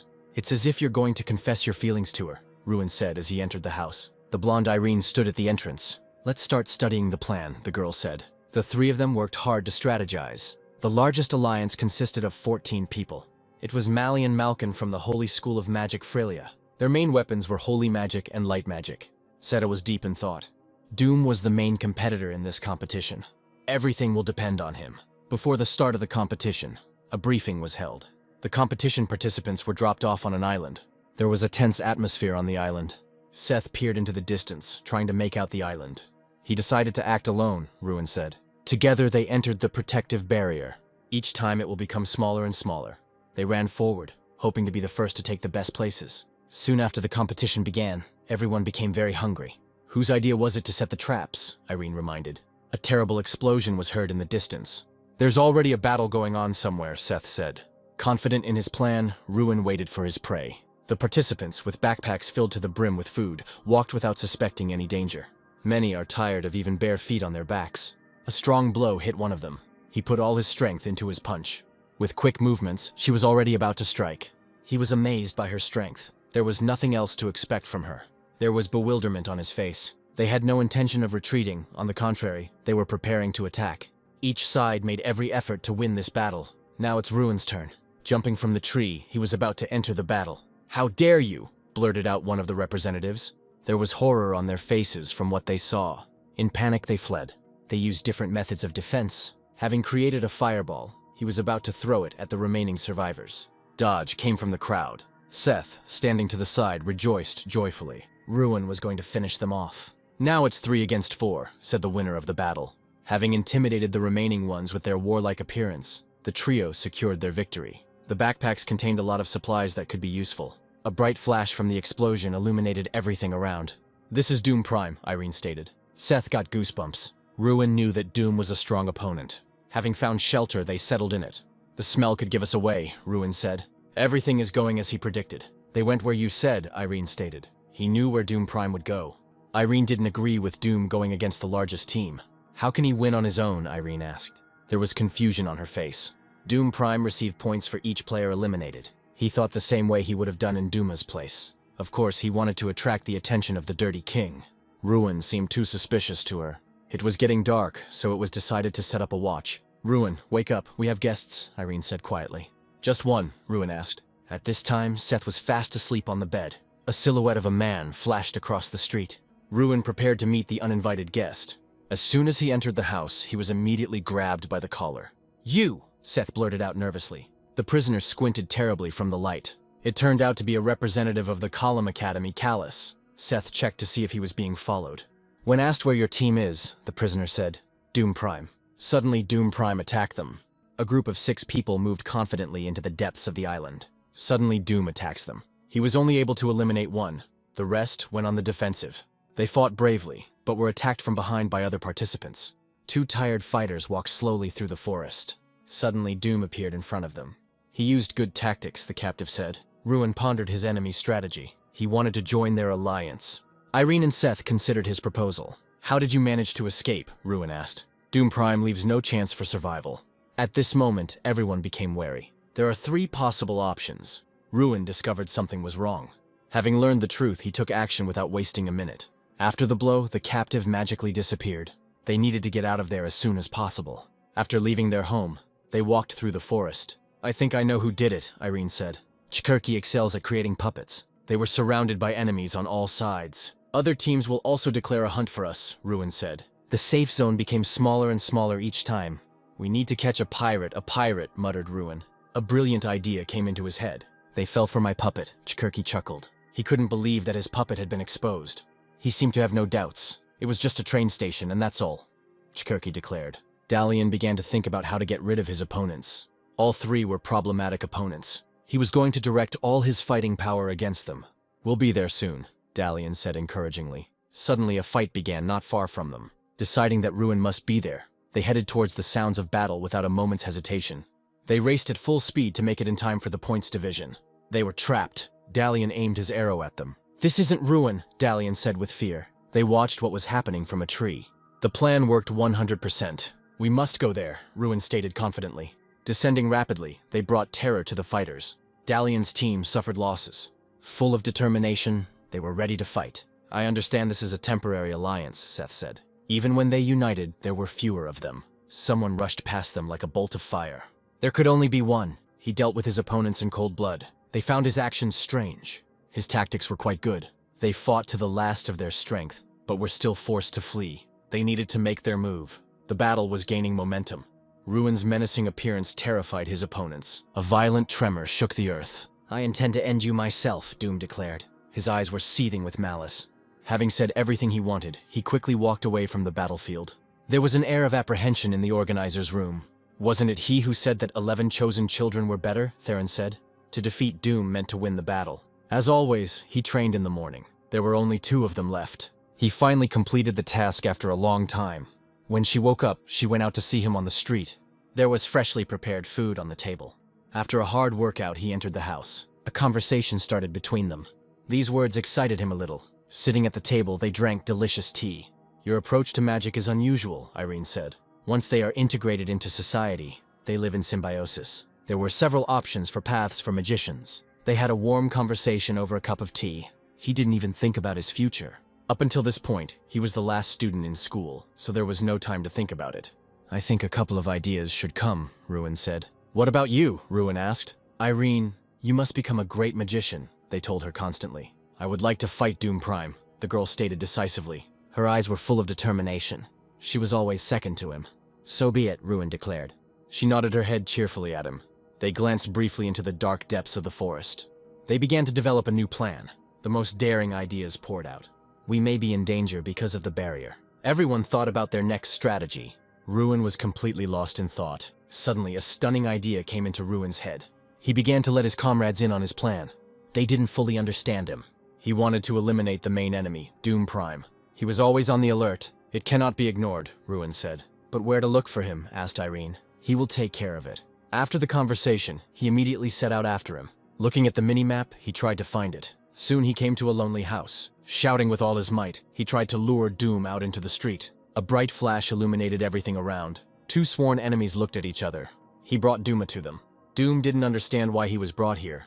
"I won't be the opponent," Ruin declared. Irene Prius had to fight him one-on-one.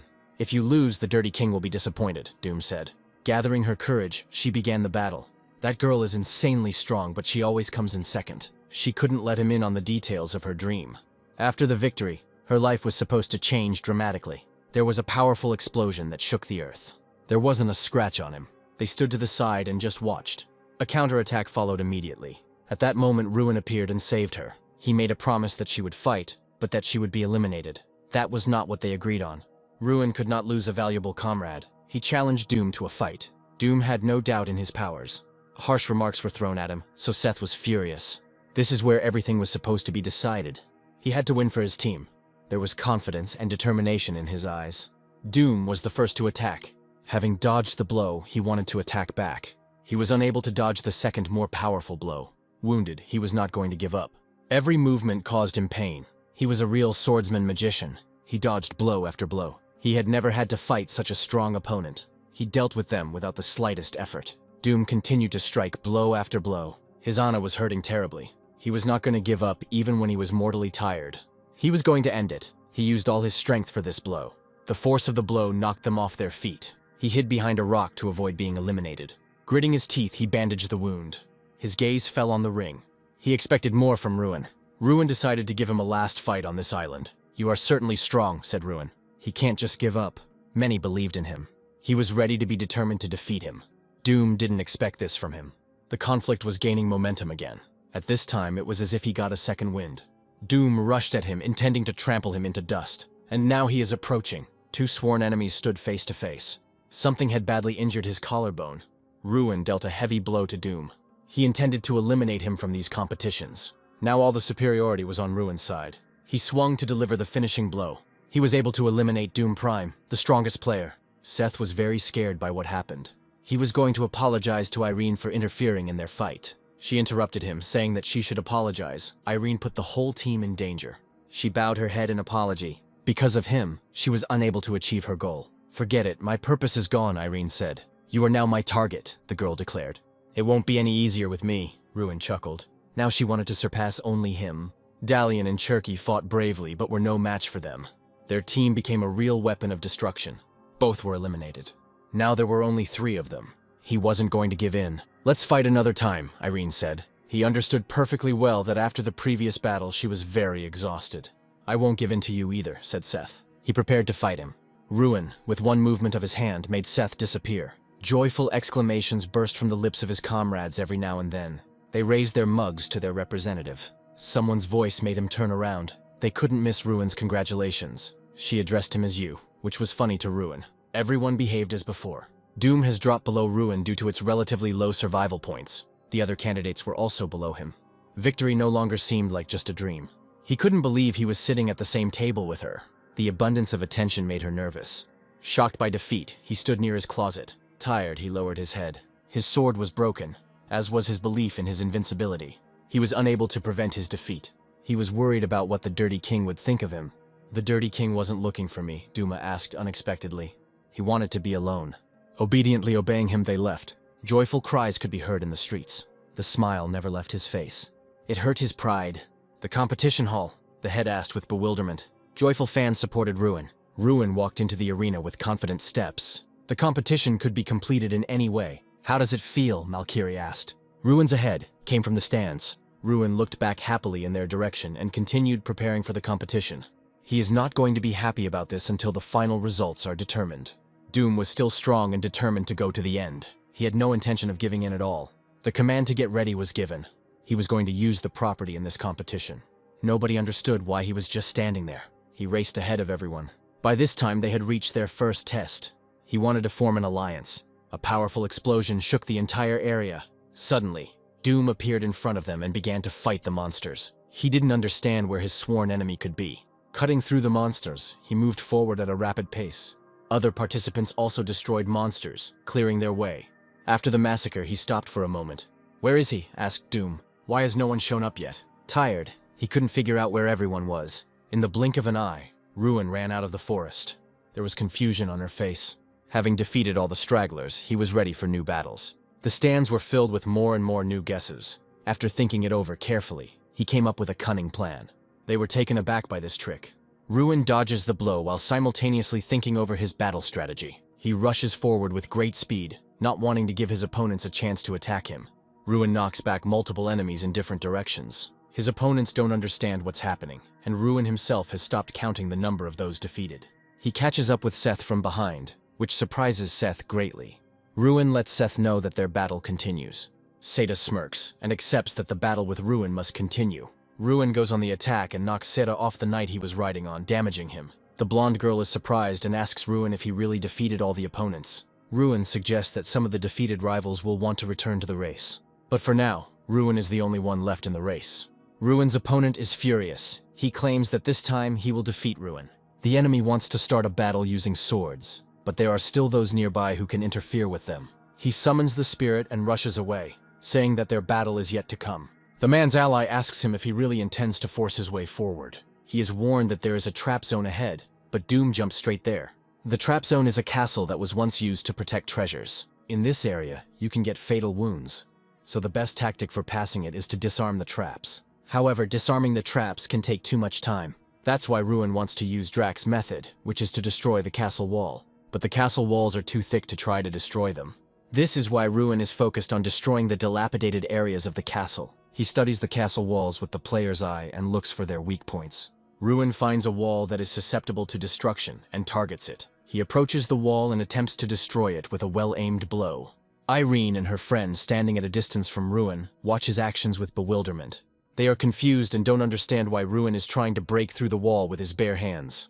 Irene's gaze shifts to the wall, paying closer attention to what Ruin is doing. Ruin uses his powers to destroy the dilapidated castle wall. Irene smirks and tells her comrade that this is exactly what she expected from Ruin. Ruin enters the castle through the hole he made. His rivals are trying to take advantage of the opening that has formed, but Ruin doesn't let them do this, sealing the wall behind him. He rushes forward. Now it's just him and Doom Prime competing. But having rounded the castle, around the corner he meets Doom, who has entered the trap area through the main entrance. The guy riding a horse overtakes Ruin and Stran.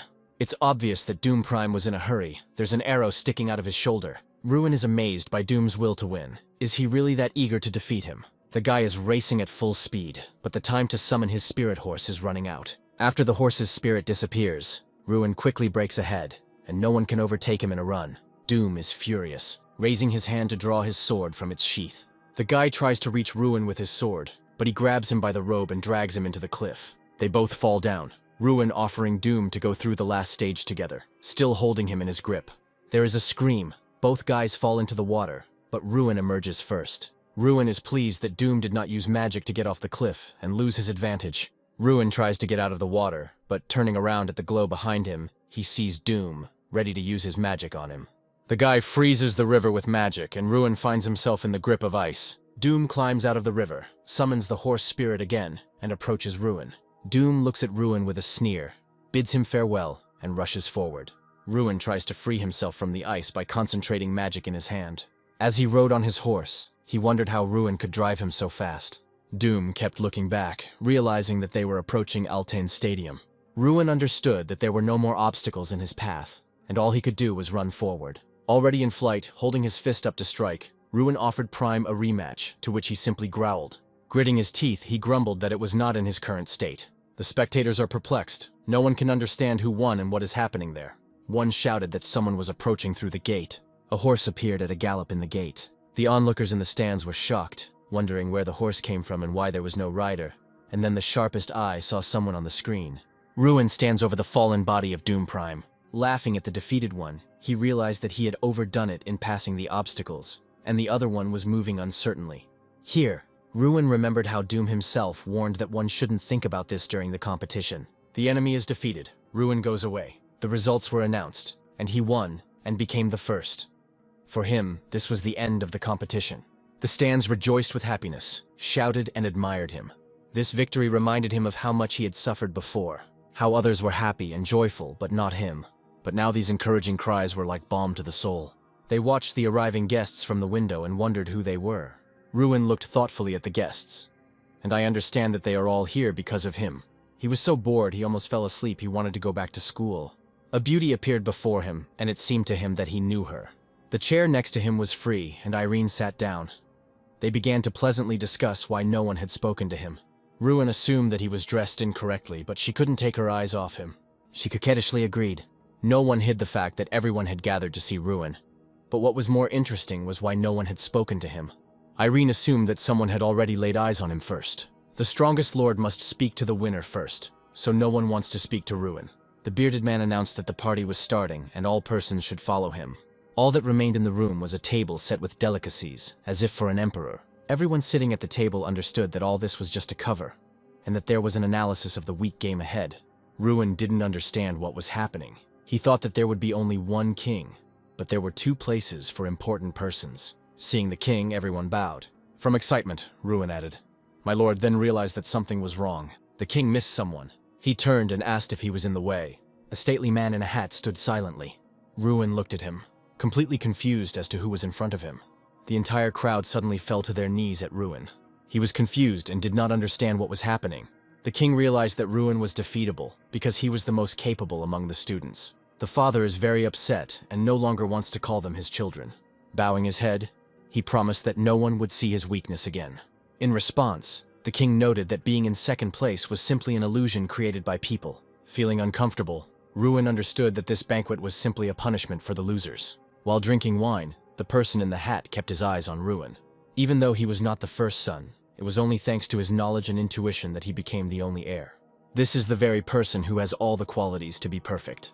And then it dawned on Ruin that Irene was most likely talking about the crown prince. The king asked how he liked the taste of victory. Ruin, how do you feel about winning the festival? Winning makes me uncomfortable. I am happy with my results, but it upsets me that my victory is being used as an excuse to humiliate other students. You just said that you didn't want your victory to be used as a source of irritation. Yes, I see this as just an attempt to stir up hostility towards me. Pointing out weaknesses and striving for self-improvement are very different from hostility caused by feelings of inferiority. And I do not come from a small stream, but from Ardal, a small but beautiful country. And my academy should not be belittled by calling it a small stream. Those present are in semi-shock from Ruin's words.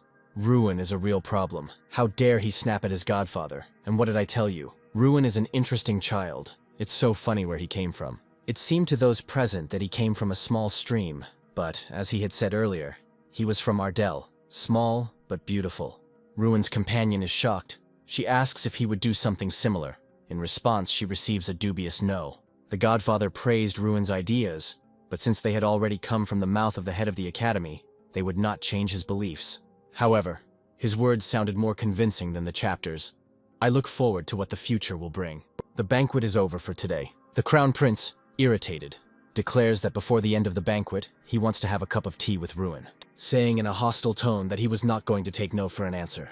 What does the crown prince want from me? The crown prince states in a serious tone that he wants to see Ruin on his side, and he will not accept refusal in this matter.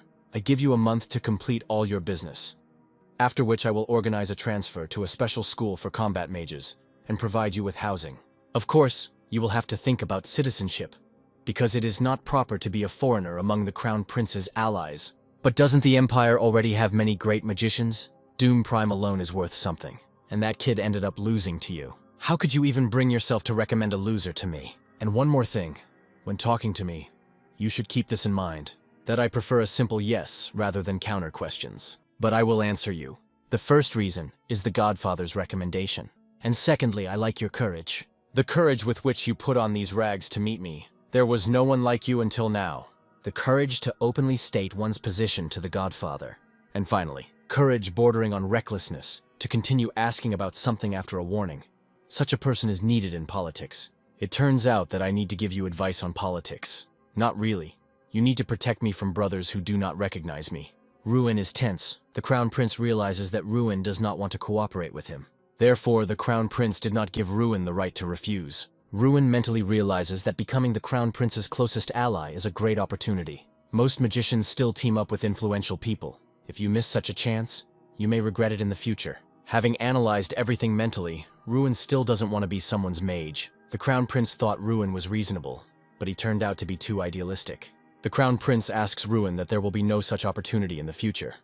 Ruin may regret his choice. After Ruin's answer that anything could happen, the conversation on this topic ended. The Crown Prince tells Ruin that he is called the Jewel of the festival. The Crown Prince says with a grin that collecting such stones is his hobby, and so far there has not been a single one that he has not acquired. It's all because I destroy the stones that I cannot possess. Ruin leaves the Crown Prince in tension. After leaving the Crown Prince, Ruin doubts that he made the right decision. While Ruin was thinking, his acquaintances noticed him and called out loudly. Friends ask where he disappeared to.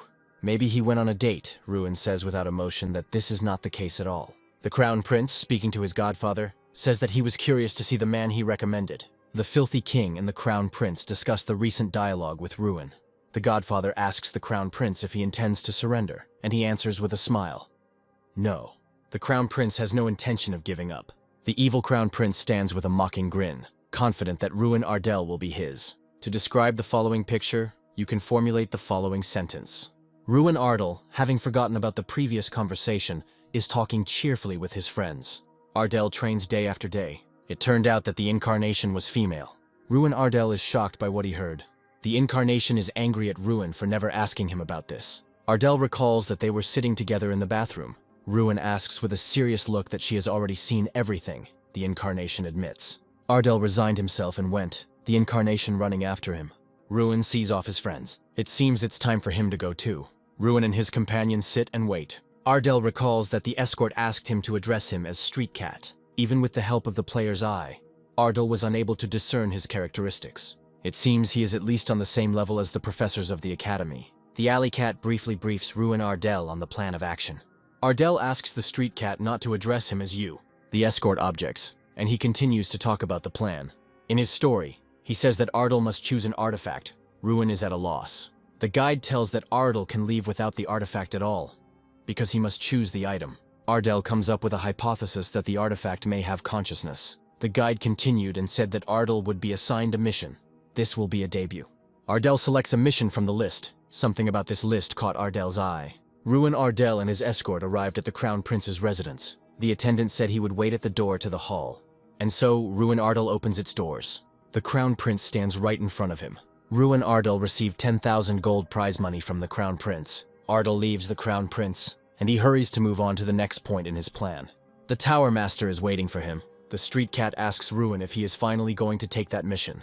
Ruin Ardell answers in the affirmative. Ardell at the Tower Master. The Tower Master greets him. The Master already knows that Ardell has chosen a difficult mission. He tells Ruin that he could have taken the mission easier. However, he prefers to go into the lifeless wasteland. Ruin consults with the Incarnation. The Incarnation offers Kingram's homeland as its first mission. This is the place where Draca lived for 100 years. Sky Mountain is a place where ancient ogres are rumored to live. However, no ogres live there anymore. It tells the story of a mountain where ogres once lived, but they all died in the Great War, except for the artifact of Kingram. After the disappearance of the ogres, the area became a lifeless desert, and the search mission in that area was assigned the highest difficulty level. No scientist or magician has been able to unravel the mystery of the barrier that gave it the highest level. Ruin is interested in the mountain. The professor thinks that Ruin is interested in the hypothesis about this mountain. Ruin is tense. It turns out that the destroyer of worlds, the dragon, lived in those lands. Ruin does not reveal the real reason for his interest in the mountain. It turns out that the reason is not increased complexity, but a mystery. Ruin is confident that he can solve this mystery. The professor is not confident in his student's abilities. Ruin learns the reason for his professor's recommendation to the Crown Prince. The professor wanted to leave it to the Revadane. The professor guesses the reason for the interest in this mission, but he does not perform Nika actions but decides to observe.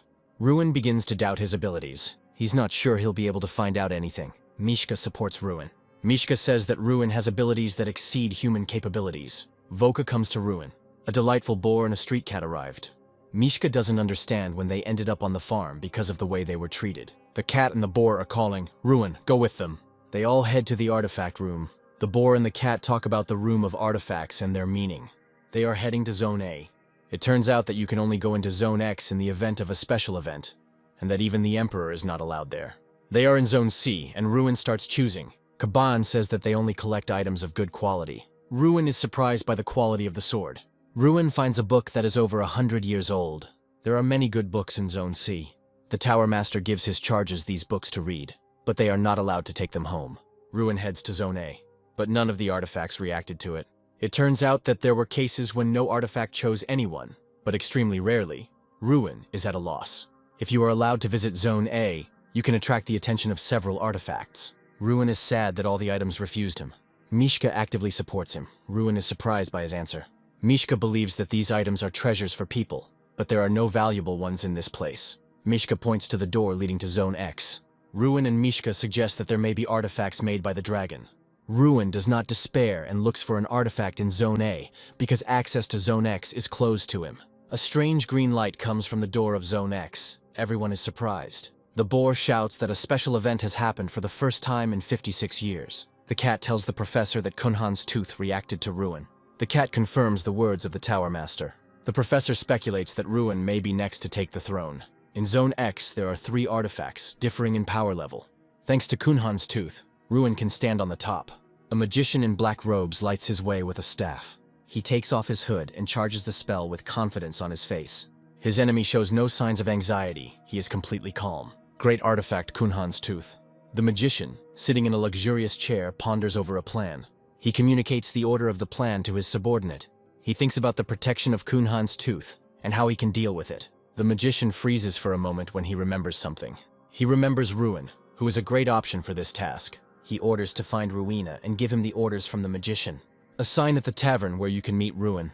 A man sells tickets for a bag of coins. Ruin is not at all surprised by his assignment. He is interested to learn about the plan.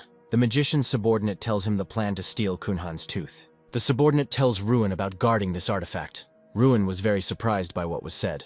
He accepts this assignment. The mage's subordinate tells him that this is a very important task, so it was entrusted to Ruin. The gates of a huge, well-protected castle.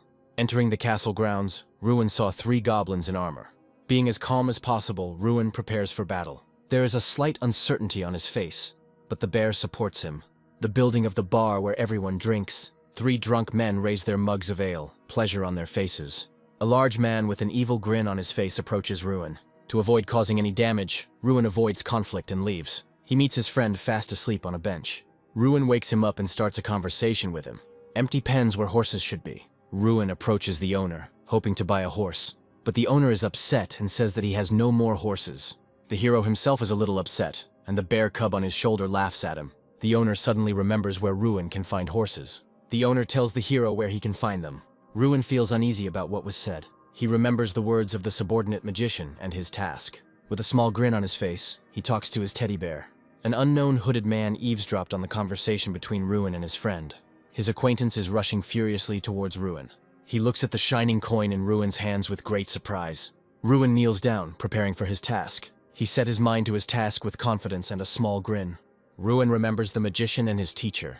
Huge mountains reaching up to the clouds. There is a huge sense of self-confidence in Ruin's gaze. He meets a worker in the building who looks very timid and starts a dialogue with him.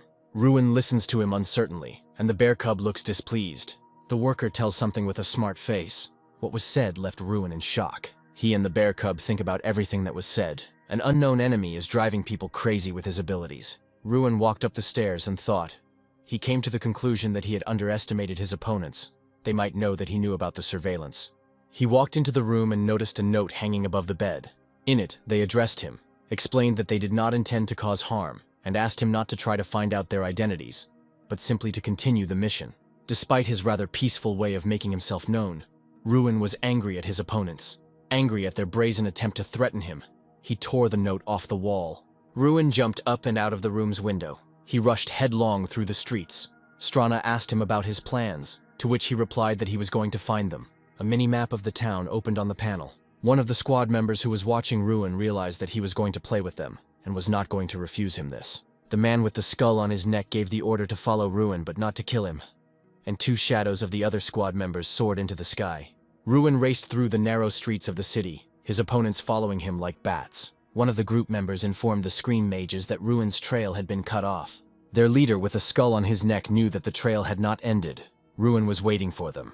Suddenly, Ruin Ardell jumped right into the crowd of mages in black cloaks. He hit 2. The third tried to use a spell against him. It didn't work. He also got punched in the face. Suddenly, laughter was heard. The leader of the gang was laughing. He did not expect this from Ruin. Ruin realized that something could be achieved from him, and asked who they were. Ruin stood in a fighting pose. The leader was still amused. He told them that the tower commander sent them to watch over the younger comrade in the person of Ruin. Suddenly he became serious, said that it was nice to see Ruin's abilities, and tore up some paper. He leaned back and disappeared. One of the fallen members of the group lay on the ground, his hood down, so Ruin could see a skull tattoo, the kind he knew the corrupted mages wore. The corrupt mages are a secret group that only does dirty work. All that is known about them is their name, and the presence of a tattoo of a skull with blue flames. What they do, how strong they are, or who their leader is, no one really knows. The country asked Ruin what he thought after the skirmish with them. Ruin had mixed feelings. The members of the group seemed weaker to him than even the festival representatives. The only non-ordinary enemy was the mage who managed to escape. He used a 6th-class spell. Ruin knew that he would continue to pursue him. Ruin had a plan. First, he had to make this man appear in front of him. The next day, Ruin went to Heavenly Mountain. The path was so long that it seemed endless to Ruin, but he felt that he was close to his goal. The power circle inside him cannot calm down. He stood in front of the magical wall, finally reaching his destination. Ruin sat down tiredly, leaning his back against the magical wall. He didn't know how to get somewhere that wasn't a building. He tried to understand what the country's phrase meant about a mindset that was not like a human's, because that was the only way to pass the barrier. Ruin began to think that any person would think that the barrier should simply be destroyed, but it was impossible to destroy it in a human way. But what about the ogres? Ruin suggested that he could call the ogres to destroy the wall, but there were no more ogres on Sky Mountain. The country was glad that they had at least come to some kind of idea. Ruin knew that all the ogres of the Heavenly Mountain had died, but that was just the opinion of the people. The country reminded Ruin that his ability was not to confirm or prejudice, but to destroy. Ruin put his hand on the barrier and spoke to the one who was not visible. He said that he came to give the tooth of the leader Kunhan. He stood leaning against the wall and asked if anyone could hear him to open the door. Suddenly a bright flash blinded Ruin. The entire time, he was being watched by the escaped gang member. He saw Ruin pass through the barrier and was amazed by it. He followed Ruin to the barrier, but it was already closed. Suddenly, Ruin's fist, which extended from behind the wall, hit the magician and he flew away from the barrier. This time he won't be able to escape. Ruin cast a binding spell at him. The magician, bound by green tentacles of magic, lay on the ground. Ruin won the game. The magician fell into his trap. Jumping over Ruin, the green ogre lands on the tied-up man and smashes his head. Then he stands up, looks at Ruin, and asks with a threatening voice who he is. Strand warns Ruin that the ogre's minds are closer to those of animals. Ruin passes through the barrier of the Heavenly Mountain. The other ogres sniff Ruin, trying to figure out what the human is doing here. Strand once again reminds that ogres do not know what human morality is. Ruin thinks that he has not been touched yet, only because of Kunhan's tooth. The chief ogre says that they have come. This is the Heavenly Peak. Ruin asks if there is another peak, but he quickly realizes that this is not a mountain at all, but another giant ogre. The gray ogre introduces himself as Chieftain Harhan. Ruin notices that he is significantly larger than the other ogres. Harhan greets him as a guest and asks who he is. Ruin replies that he was chosen by Kunhan's tooth. Despite Ruin's confidence, Harhan believes that he is lying. A human cannot handle such power. Then Ruin shows him the tooth. Harhan feels the power emanating from Ruin. Ruin confirms with confidence that he is indeed strong. Harhan repeats his question, to which Ruin essentially replies that he is Dracagonia, a name that once belonged to someone who lived on this mountain. Harhan is surprised by this confession. Harhan immediately asks how Ruin knows this name, and gets an answer from Kingrim. Harhan is again surprised to hear that Kingrim is still alive. Ruin explains that he is alive, but is now an artifact of the Academy. Then he clarifies that they were genuinely interested in who he was, and he adds that he was chosen by the Tooth of Kunhan and inherited the power of the Destroyer of Worlds, Drac. After this, he introduces himself in full, Ruin Ardell, and he asks if they are ready, knowing all this, to give him over to be eaten by the eagles. Harhan answers no with a smile. Ruin finds himself at the table, but the other ogres are not as friendly as Harhan. Strand notes that if Ruin wants to be accepted as an equal, he will have to prove it. Strand notes that strength can be proven in arm wrestling when the first ogre comes out to Ruin. He introduces himself as Omarush, son of Omaruhan. Ruin, looking at his huge opponent, wonders if there was a mistake. Omarush places his elbow on the rock as the crowd chants for the man to be crushed. Ruin asks Strand if he will be fed to the birds if he is defeated. She replies that she does not know. The size of the enemy frightens him, but he came prepared. A fight between a man and an ogre sounds absurd, so he took an artifact that increases physical strength. Ever since he got the Kunhan tooth, his power has increased by 1,000. Now the strength reaches 3,520, which means victory is possible. Omarush notices that Ruin's hand feels different, but there will be no concessions. Ruin accepts the challenge and confidently says, "Try to defeat me once and for all." The ogres in the crowd are surprised that he withstood Omarush's onslaught. Considering this to be his last attempt, Ruin puts everything into it. Omarush still wins. He is officially declared the winner. Ruin remains lying on the table, a little upset that he lost after giving it his all. He wonders if he will now be sent to be eaten. Omarush admits that Ruin has held his power for a long time. Ruin thanks him for the recognition. Strahd congratulates Ruin on earning the respect of the ogres. Ruin, with a confident smile on his face, tells Strahd that he will manage to defeat Omarush in a month. When the match was over, the ogres held a sumptuous banquet at the foot of the mountain. Watching the ogres eat, Ruin wondered about the nature of their isolated lives. One of the ogres turned his attention to Ruin. Omarush approached Ruin, who was sitting nearby. It turns out that the tooth Ruin received could be useful in creating something new. Omarush offered his help in creating a weapon that would only be suitable for humans. Ruin, who did not know about this property of the ogre's tooth, was very surprised. Not long before this, Ruin's castle wondered how to use this artifact at all. Unlike the tooth, Algal's staff or Morsha's armor has a specific use. Perhaps the tooth needs to be reshaped into a club.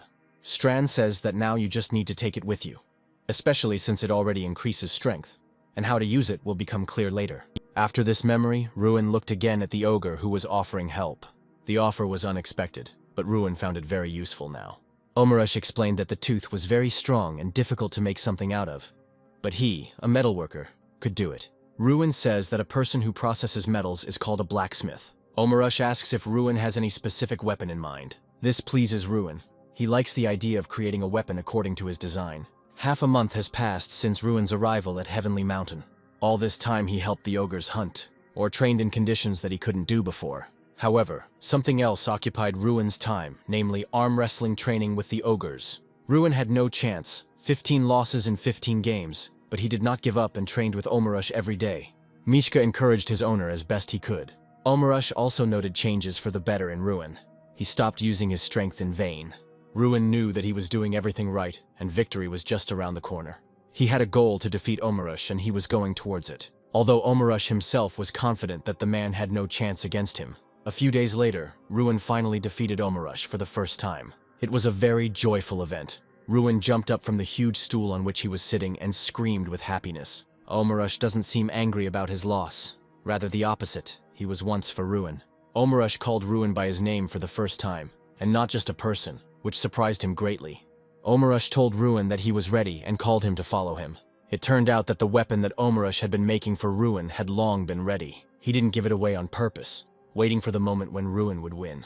Ruin thought about what would have happened if he had never won. The ogre extended a huge green hand to Ruin. Inside was a pair of gloves made from Kunhan's tooth. Ruina put them on. The gloves were created by splitting a tooth into 10 pieces and attaching them to his knuckles. It was the perfect weapon for such a mage.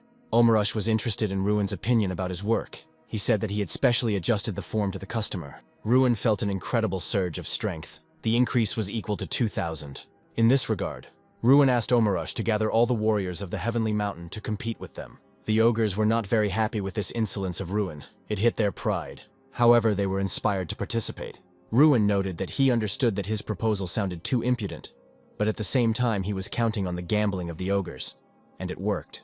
All this caused a fit of nostalgia in the country, because Draca also liked to do this. The only difference was that in 30 years of being here, he had only defeated 17 ogres in a row, so Ruin presented something new. Ruin had complete confidence in his abilities thanks to the gloves. Without them, victory would have been too difficult. He became so confident in his abilities that he thought he would never lose. The competition with the first ogre has begun. The first ogre was defeated without much effort, as were all the subsequent ones. Some time passed and it was time to say goodbye. Ruin needed to go to Revadane. The ogres, led by Omarush, thanked him for the wonderful memories they would have. Ruin extended his hand to Omarush, who was surprised that Ruin wanted to compete again, even despite the large number of victories. But Ruin did not challenge him, he wanted a handshake. Ruin explained that shaking hands is a human way of greeting each other, or more importantly, a gesture of seeing each other again. Ruin left, turning around once more as a farewell and waving to his new great friend in every sense. In the Tower Chief's office, an employee reported on how things were going. There was no news. The chief was confused because there was no news of the Scream Mage sent for Ruin. The surveillance team found no trace of a person at Heavenly Mountain, which was also confusing. The employee listened attentively to his boss, who suddenly came to the conclusion that they had been deceived. Suddenly a man entered the office to report the news. He, without looking the chief in the eye, said that Ruin Ardell had recently arrived in Revadane. An order was given to summon him to the tower immediately. Ruin sat in the tower chief's office and told about his journey, while the listener sat, propping his head up with his hand, and not really believing the story, listened. Ruin reported that the barrier was too strong, and it was not possible to get through it, to which the tower commander chuckled incredulously. The tower chief directly admitted that Ruin was a bad liar, which surprised him. Somehow, the leader already knew that Ruin had become the magician chosen by Kunhan's Tooth. It also coincided that the mission he chose concerned the search for the ogre's homeland. Ruin's mask was destroyed, and he asked without hesitation whether he was being followed. The tower's leader did not acknowledge the surveillance, but said that he was simply watching, fearing a rebellion against the tower. Ruin asks if everyone who goes against the will of the Mage King becomes an enemy of the tower and learns that most do. The tower leader stops the idle talk. He wants to know what Ruin saw on the heavenly mountain. With a mad look, he presses on, asking if the first ogres are still alive. Ruin walks out of the tower, breathing a sigh of relief. The leader understands that Ruin will not tell the whole truth, so he asks for at least a non-obvious lie. Even though he can look into his memories, Ruin knows that he won't do that, won't look into his thoughts. Pride will not allow the great king of magicians to stoop to such a level, especially with an ordinary student. The king is surprised by the audacity, and Ruin can hardly be called ordinary. No further questions were asked. Ruin's mission was supposedly a failure, and he was sent back to the academy. Ruin was pleased with himself, and the fact that his ploy to play on pride had worked as intended. Ruin knew he was walking on a knife edge. If the king had been even a little more reckless, he would have been caught. Both understood that this was not the end. The artifact had chosen Ruin, and this only meant an increase in his power, which the king clearly did not like. The king will be watching closely. But for now, Ruin and Strand could breathe a sigh of relief and quickly get away from the tower. Ruin had barely left the train when he was immediately congratulated on his victory at the festival. The academy students picked him up and began tossing him up, shouting congratulations. When Ruin finally entered the room, Jason dropped a heavy box containing a pile of letters addressed to the winner onto his desk. The letters lay in the box in a huge, illegible pile. It turned out that these were not all of them, but only those sent recently. The ones that came earlier were kept in the closet that Jason was just about to open. He pulled the handle on the closet door, and a giant avalanche of paper fell onto the floor. Ruin began to sort through the letters. He even found a very flattering letter from the prince himself. The prince thanked Ruin for rejecting the crown prince's offer, and addressed him as a close friend, although they were not acquainted. Jason was rather skeptical about such pleasantries. Jason asked Ruin what he was planning to do during the upcoming holidays. The answer was not very comprehensive. Ruin said that he would conduct them differently than before. Ruin found himself lost in his thoughts on his way home. He hadn't been there for almost 5 years, always staying in the academy dorm during the holidays. It was his unenviable position and the way he was treated at the academy that made him overcome with shame and fear. But now everything had changed. He had something to be proud of and something to talk about. Ruin stopped on a hill overlooking his home, looking forward to meeting his family. The people who saw the young master were surprised by his appearance. Ruin was embarrassed by the attention he received. The villagers and family happily welcome Ruin. Ruin's younger sister hugs her brother tightly. Ruin is very happy to meet his family again. Ruin is surprised at how much Ruin has grown, but he still thinks she's still as cute as ever. The Ardell family listened attentively to Ruin's story. The whole family sympathizes with Ruin. Baggins, the family servant, is shocked by Ruin's story. Ruin is glad to bring news to his family. Finally, Father Ruin understood the reason for all the letters from the government. Ruin is mentally upset, as he himself wanted to tell everything. Father Ruin is about to tell something important, although he hesitates. Ruin is perplexed. He insists on telling everything here and now. Father Ruin sighs heavily. He said that many letters and proposals came in, but all were rejected. Ruin's father warned him about the evil manipulator Pilkos Monzo. Monzo is a trading city ruled by Pilkos. The Monzos are Ardell's buyers, and are going to threaten Ardell to get the Ruin. The father of the Ruin is worried about the financial situation of the Ardell lands. However, he does not intend to give up his son. Ruin recalls how the servants boasted about the successes of the farm. He decided not to give up, and he is going to visit Monzo on his own. Baggins has equipped a horse for the journey for Ruin. Uncle regrets mentioning Monzo. However, Ruin considers this trip his duty. Baggins asks Ruin to try his best. He reported that Ruin's father was hiding financial problems from his servants, even paying for the shortfall from his own funds. Ruin felt sad about this. Ruin regrets that he thought badly. Now he understood why his father had endured in silence. Ruin knows that his father was worried about more than just himself. He understands that his father loves his lands. Ruin asks his uncle to give the box to his father. The box contains 10,000 gold coins. Ruin gave away the prize from winning the festival. Ruin wanted to buy territories, but prosperity in his native land was more important to him. Baggins says buying land is problematic now. He is shocked by Ruin's proposal.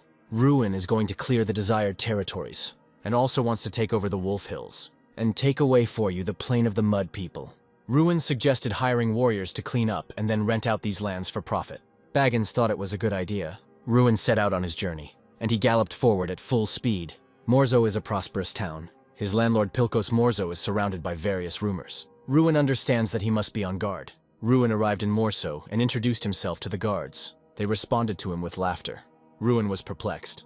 He is shocked by the way his family is treated. The guards gathered to drive Ruin away, but he's not going to give up. He does not agree to accept this and wants to respond. He braced himself for impact. Ruin attacked one of the guards. Lord Pilkos appeared unexpectedly. He recognized Ruin. Lord Pilkos flattered Ruin sarcastically and bowed. Ruin answered the Lord rudely, and he suggested not to raise his head since the Lord regretted the attitude of the guards. The Lord praised Ruin's straightforwardness. Ruin complained about the guards. Ruin showed that he was unhappy with the way his family was treated. Pilkos saw that the guards were lying on the ground. This made him very angry. The Lord offered Ruin to behave freely, but considered him a rude person. In response, Ruin once again taught the guards a lesson. Pilkos didn't expect this. Ruin was tired of waiting. He told the Lord to invite him inside. Once inside, Pilkos said that he was collecting stuffed monsters for decoration. The Ruins found them creepy. Pilkos agreed that people's tastes differ. Ruin did not understand the Lord's passion. He thought that the Lord wanted to intimidate him. Pilkos offered Ruin tea. Ruin refused. Strand realized that they were being tricked. Ruin answered the Lord, and he poured out the tea, thinking that it was poisoned.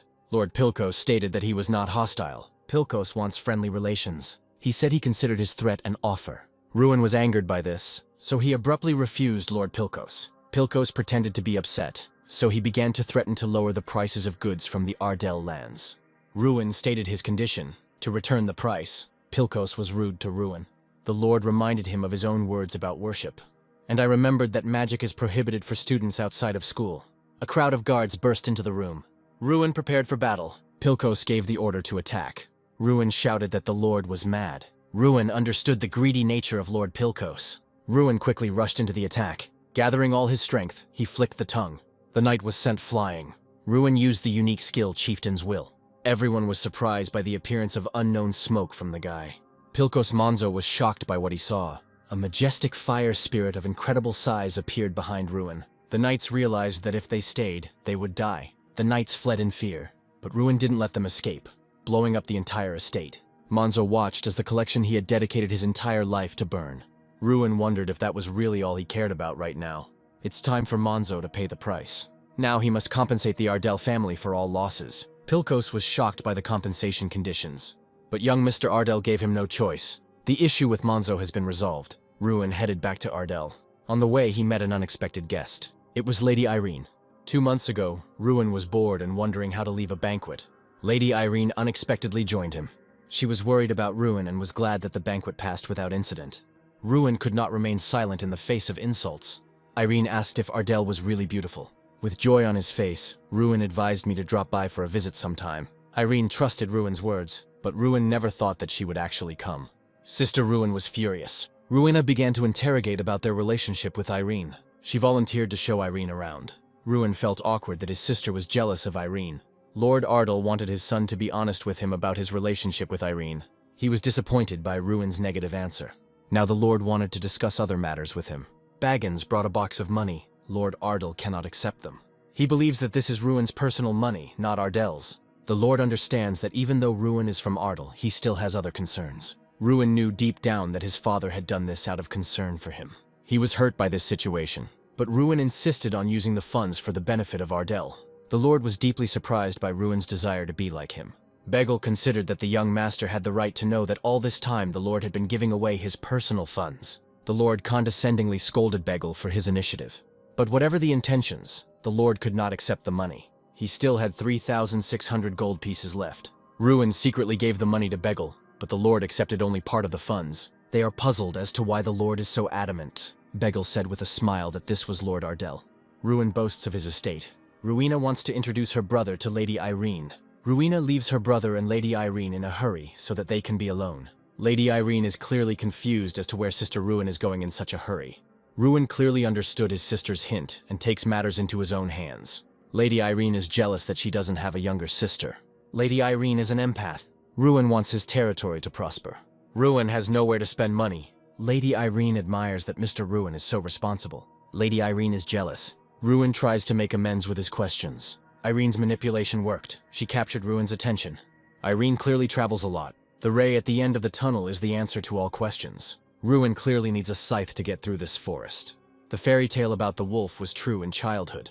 The geographical location of Ardell is of great importance. The route through the mountains helps traders to shorten their journey. Ardell wants his territories to become independent. The main character finds a solution to all his problems.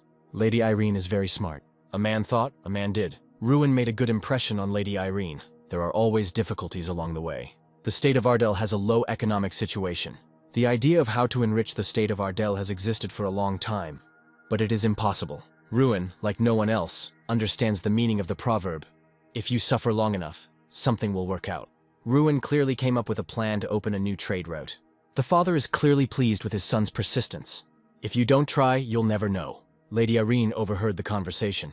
Erin revealed her cards. Irene is a swindler. Ruin didn't expect Lady Irene to be so brave. Lady Irene hints that they are both good and will achieve their goals at any cost. Erin is clearly indicating what a bad boy he is. Ruin always saw things through to the end. Compared to Ruin, she's still a good girl. The criminal couple has been found. Rock climbers Ruin and Irene are ready to conquer the mountains. Thanks to Irene's skills, it was possible to find the right place without any problems. Rules are made to be broken. If you don't break the rules, you won't survive. Irene's compass was clearly broken. Thanks to Ruin's skills, they defeated a pack of werewolves. Ruin clearly forgot about improving his skills. For defeating the werewolves, a prize is given. Fire, like a magic ball, which will show the right way. The main characters have come to the end of their journey. Lake is a state larger than Ardell. There are no kings in this city. 8 trade guilds rule everything. The city, by the way, is simply the king of trade on the continent. Ruin and Irene decided to go into the Hall of Gold. The guard immediately asks, "Do you have an appointment?" Ruin politely asks him to pass on the message, but he starts saying that he needs to submit papers and wait for approval. But Ruin does not tolerate it. "Ruin Ardell has come to you," he interrupts sharply. And Irene Prius adds. The guard froze, wondering if this was the same Ruin, the winner of the festival. He quickly apologizes for not recognizing him. They walk inside, and it's immediately clear why this place is called the Hall of Gold. The guard escorts them to the white ceremonial doors. Ruin chases away doubts as he goes. He is here for a fair deal. Opens the door and introduces himself out loud. "Glad to see you. I am Ruin Ardell." There are 8 serious looks at the round table. All is one. He and Irene sit down, a little tense, until one of the guild members remembers them from Alten. The same one asks what brought the magician of the next generation to our distances. Ruin mentally notes that winning the great festival allowed this conversation to happen. Other members of the round table say that it would be good if it would benefit their guilds. Ruin calmly explains that he came to discuss trade between Ardell and Lake. The country quietly whispers that you have cooled their ardor a little. Representatives begin to remember where they have already heard the name of these lands. One of them says that the lord from there had already come before, and they had unanimously refused him then. The reason is that the offer was one-sided and completely disadvantageous. After that, they declare that there is nothing more to discuss. Ruin notes to himself how quickly they change when their interests are touched upon. Neither the status of a mage nor the victory in the festival mean anything here for them. He is just the next lord of a poor region. A young provincial who allegedly tries to extort money from them. He calmly clarifies that this means their decision is the same again. Then he says it's sad to hear a refusal before he's stated the terms. And he puts bags with 30,000 gold coins on the table. Representatives are shocked to see such a quantity of gold. Ruin confidently asks if they have any reason to continue the conversation. There are no kings in this city. 8 trade guilds rule. Ruin reminds that he came with the aim of establishing trade relations. On his way here, he had to face many difficulties, but if it works out, it's worth it. He offers to buy weapons from the city for 30,000 gold, and in exchange asks for permission to sell the products of his house. The reaction to such a big deal doesn't surprise him. Inwardly, he thinks that such a sum is the budget of the rural area for 3 years. The shock is understandable. The expenses are too serious. In the territory of Monzo, Ruin comes to the conclusion that power attracts wealth, and wealth brings peace. And if power requires weapons, he will put everything into it. Ruin asks which one of them is in charge of weapons. They tell him that this is the specialization of the first representative. He is surprised to see that a little girl is in charge of the weapon, but her gaze is completely devoid of childish naivety. The first representative asks why Ruin needs so many weapons, and he explains that this is just the beginning. He plans to establish a trade route between Lake and Ardell. Moreover, the path must pass through the southern mountains. He is asked not to mention these mountains, which leaves Ruin puzzled. Irina Prius felt the tension at the table. Ruin Ardell couldn't understand what happened, but he assumed it was because of the first chairman. Ruin noticed that the first chairwoman had turned very pale.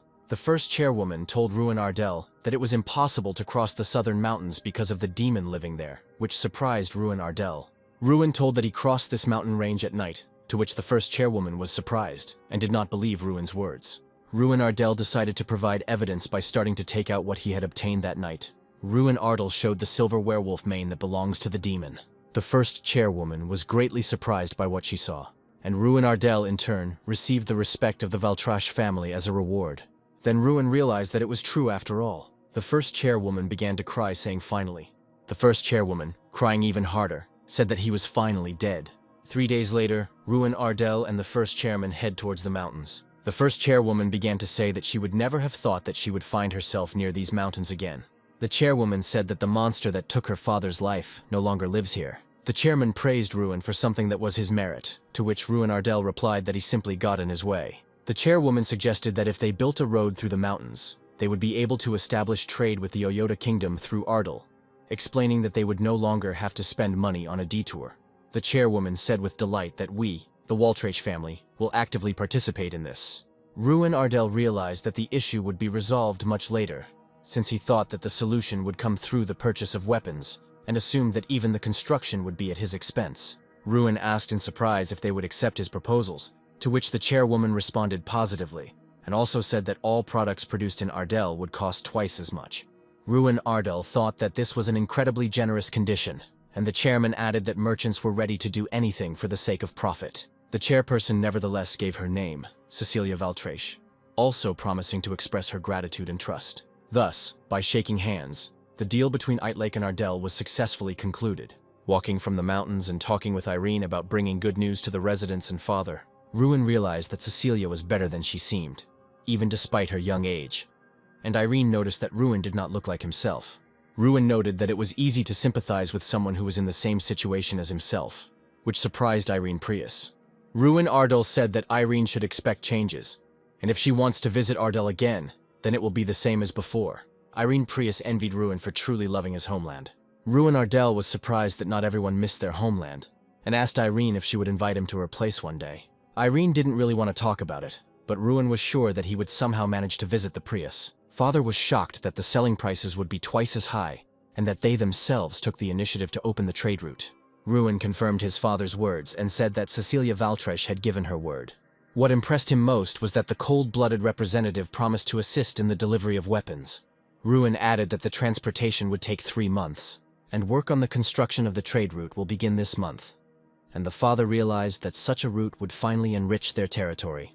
Father realized that Ruin had grown up to serious matters. The father also thanked him for the fact that his son grew up to be a wonderful person. Ruin asked his father if he would trust him with one more task. It concerns the survival of people in the territory of Ardell, and revenge for the mother. Ruin said what the matter was, and it turned out to be a hunt on the Chinen Plain. The birthday party where Ruin turned 6, which should have ended with something good, turned into a nightmare. Many people lost their lives because of the mud people who broke into the village. And the saddest thing for Ruin was that one of the victims was his mother. Now he can no longer remember his face unless he looks at the portrait. Many people died that day. And then Ruin Ardell made a promise to himself that he would become stronger. As young Master Ardell, he will no longer allow such a thing to happen on his land. After the order was given, the residents began to practice spear strikes daily. Irene noticed that the atmosphere in the area had changed. Ruin Ardell was glad. Irene also realized that the technique was quite unusual. When she asked who was teaching her, she received the answer that it was the local military leader. In the past, the warlord fought on the front lines for the kingdom and earned the nickname Flash. This is the Great Knight of Ardell, Ser Bolvar Payton. The Mud People's invasion would have done more damage if it weren't for him. Ruin Ardell also told about how Sir cut down 5 monsters with 1 blow, still fresh in his memory. You could tell from her voice that she was worried. "This is Sir Ruin," said the commander. The training was coming to an end. A firm handshake indicated a good relationship between them. His gaze fell on the girl standing next to him. Her words made him tense up. "What do you want to tell Irene?" Ruin asked. It was an honor for her to meet him here. He was impressed by her stories. She talked about the old days. He fought his way through dozens of high-ranking mages. "However, I am an ordinary old man," he said. He was upset that his exploits were hidden from him. Coming in complete ignorance, he was clearly saddened. Astonishment covered his face. He loved to fish and live at the foot of the hill. Even when they were little, he raised them with love. That said everything about him. They smiled sweetly at each other. He invited him to spar. "No," the military leader interrupted sharply. She fought fiercely against her teacher. They watched the sparring in silence. At 12, she already had an understanding of the basics. The teacher used only his left hand. "That's all for today, dear lady," declared the military leader. His sister was a truly remarkable person. "Now it's your turn," the teacher said. Taking the sword in his hands, he was ready to fight. There was a determination in his eyes to show what he was capable of. After some time, Ruin was already lying on the ground, defeated. "How much have your skills changed during this time?" Ruin said. He ran through comparisons in his head for this moment. He was the only 6-star knight in the kingdom. He was shocked by what he heard. Suddenly, an emergency task appeared. He began to think about what was the right thing to do. "This is a unique opportunity," Irene said. "You can't even buy something like this for money," the girl said. He was ready to gain experience with determination. "I like the expression on your face," the teacher said. He was waiting for a new sparring session. Their sparring was truly incredible. They trained every night. He made a bold lunge forward, hoping to strike. The efforts began to bear fruit. He stayed up all night fighting with the teacher. He put in a lot of effort. He was ready to do the final task. Brother came from behind Ruin. Relatives were worried that Ruin did not sleep all night, and they really asked to rest a little. But that was his last try, and then he wanted to try something else, and for now there was one more approach. Ruin surprised his loved ones with this. He was very determined. After all, in those few days of sparring with wooden swords, he had already learned to predict the knight's movements, and could now win using his specialty. Sir Bolvar found it strange that Ruin fought him all night long, but now he realized that he wanted something from him. And he added one new rule to the young master. Now for the next 30 minutes he could use magic against him. But the teacher was not going to give in either, but wanted to see the true skills. Ruin advanced without a sword in his hands and had to close the distance. But in return his body became lighter and his balance improved. When you got that close, the sword became a hindrance because of the blind spot. But there was one thing. He won't give him a chance to get close. The way he dealt with Doom Prime at the Great Festival was by resolving the sword. But that's not a universal strategy.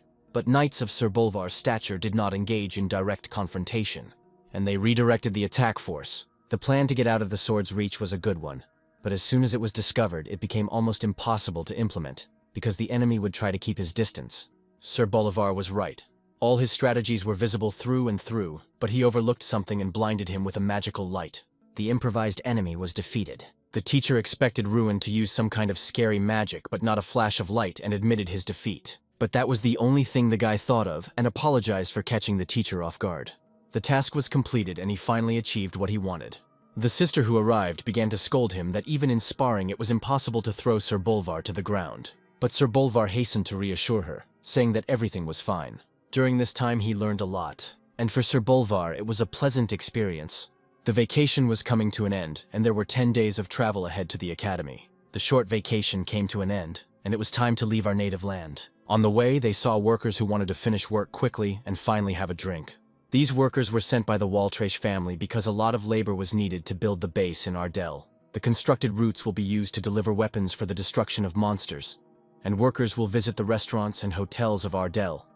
And all this will bring great benefit to the territory. Before leaving, Ruin wanted to tell his father something. He handed over a box with 12,000 gold coins, which he asked to use for Ardell's development. The father did not want to take them, but he calmed him down by saying that he kept 400 coins for himself. The father was ashamed to accept this money. He felt indebted. They hugged goodbye. The holidays were over, but they were productive. Having said goodbye to everyone, he set off on his journey with Irene, and when it was time to part ways, she told him very important things. At first he couldn't believe his ears, but Irene confirmed that what he heard was correct. She promised to help him in the destruction after graduating from the academy, and would follow him to the end. Irene was a very unusual person, and promising to strive again, she took off and headed to her academy. The faithful horse carried Ruin towards the academy. They had been on the road for about a week, and had finally crossed the border and entered the eastern region. Unlike the southern one, there were a lot of people here, and Ruin witnessed a fight on the street. One guy stood up for his sister and asked her to let her go, but his opponent continued to mock him, and money was to blame for this situation. The bandit threatened to take everything their family owed, even if it meant selling the boy's sister. But the guy couldn't let that happen. These words made the bandit very angry, and he hit the guy in the face again. Hans found himself on the ground after a strong blow. His enemy grabbed him by the hair before the guy even had time to realize what was happening. Ruin was passing by not far from them, and saw this. He was extremely angry along with his friend. Poor Hans was thrown to the ground and kicked in the back. Ruin dismounted from his horse and headed closer to the showdown. Passers-by stopped him and hinted that he shouldn't get involved in other people's squabbles. Then he asked why they were standing there and watching without providing any help. He was very angry that no one wanted to help the guy. Ruin began to approach the enemy even closer with a moderate gait. They shouted after him that it wasn't worth it, because it was very dangerous. The enemy turned his head to the left and was surprised at what kind of guy he was, and began to be cheeky towards Ruina. He approached the insolent man closer and used a crushing blow against his enemy. His group of bandits were surprised, along with the captive, at what was going on. He struck again, and the enemy didn't even understand what was happening. The enemies ran away, leaving the people alone, but Hans asked who you are. To which the guy replied, I am Ruin. It was deep night outside. Only smoke was coming from the chimney of the house. Ruin sat in their house and ate while calmly talking to them. The guy said that it was all because of their parents that they had problems, mentioned that no one would touch the bandits, and that the boss himself was killing a lot of people. They discussed this problem for a long time. Ruin realized that the situation was dire. The boy thanked the savior for his help. The guy asked if he was the winner of an important festival. Ruin replied, You heard from the professor of the Night Academy. Hans couldn't believe his eyes. He was extremely confused. As you know, he heard when the fight was happening. How good. Our captain said a lot of good things about you. Hans replied that he dreamed of being like his captain, but Hans is in very poor health. They pick on him, asking how he can stay at the academy with such skills. Ruin replied that this is a good benchmark and example for motivating himself in the future. The captain said that I had talent and that everything would work out. He declared that he would shine and be the best of the best. After all, his teachers believe in him until the very end, and the captain also gives hope to Hans. Ruin supported the guy and said that everything would work out. Ruin swallowed the food and felt a little uneasy. But suddenly the guys heard loud screams from the street. The bandits returned and they went in a crowd to attack Hans. One of them kicked down the door, angrily telling them to surrender. But there was nothing in the house except Ruin. The guy hit the enemy with all his might, and he flew out of the house at the speed of light. Ruin left the house and told Hans to hurry and protect his sister. The warrior hinted with his fist what awaited them if they did not leave. Concentrating, he directed all his strength into the glove with stones. The bandits were ready to attack, pulling out their guns. Ruin began to kill everyone with one blow. With one blow, all the swords broke. The robbers were confused by what was happening. The warrior gathered all his strength and power and aimed them directly at the epicenter of evil. All the villains found themselves on the ground. They were scared, and at that moment they realized it was better not to deal with him. Ruin looks menacingly at the gang members. One of them managed to grab Hans's sister, and now he's holding a knife to her neck. He shouts to the others, trying to bring them to their senses so he can grab and tie up Ruin. Ruin's attention is focused entirely on him. Ardell comes closer. The bandit says that he is the leader, and his name is Nocel. Nocel orders Ruin to kneel. Ruin suddenly realizes that Hans was badly wounded in the back while trying to protect his sister, and lies on the ground. Ruin understands that there is no help to be expected from anywhere, and begins to approach Nocel, to which he shouts and orders him not to approach. The knife makes a shallow cut at the girl's throat and she screams in fear. Nocel presses the knife even closer and threatens Ruin to kill the girl if he moves any closer. Ruin is angry because he feels powerless in the current situation. His fists clench, he's angry, but he doesn't know what to do. A sudden blue flash illuminates the space, and Hans strikes Nocel from behind with his sword. Nocel falls dead. Hans's sister is saved, and he himself, wounded but enraged, moves towards the remaining members of the gang. The bandits, unwilling to face Hans's wrath, flee. Exhausted, Hans falls to his knees, leaning on his bloody sword. He comes to his senses and realizes that he has just killed a person for the first time. Ruin puts his hand on his shoulder and, reassuringly, says that it was necessary. Ruin congratulates Hans on having unknowingly mastered the aura, the so-called Peridot sword. Ruin notes that during the fight, Hans was emitting a blue aura. Hans realized that the aura he was emitting meant that he had reached the 4th rank, which was the highest stage for an apprentice knight. Ruin is proud of Hans and of himself because he was not mistaken about him. Hans happily thanks Ruin. Deep night and silence accompanied the hero's conversation. Morning came, and Ruin, having said goodbye to Hans and his sister, headed back to the academy. Upon arrival, Ruin looks at the academy building and realizes how much he missed this beautiful place. Ruin met Jason, and he started asking him about the holidays. Ruin goes over everything that happened in his head and thinks about what he should say. He stands thoughtfully and thinks for a moment. Ruin is hesitant to tell what happened to him, so he says that he trained in the art of the sword. Jason was very skeptical about this answer. Jason, standing in a relaxed pose, says that vacations are meant to be relaxing. Jason reports that swordsmanship lessons will be taught in the second semester, and Ruin's training was wasted. Suddenly, Ruin was called out and saw Professor Heidel. Ruin is surprised by his appearance. The professor asks Ruin to look out the window. There is a carriage standing there. There are guests at the academy. Next to the carriage, there is a bunch of knights and flags with the emblem of the golden sunbird. Ruin recognized the emblem. He knows the guests who have arrived, so he takes a step towards the stairs leading to the carriage.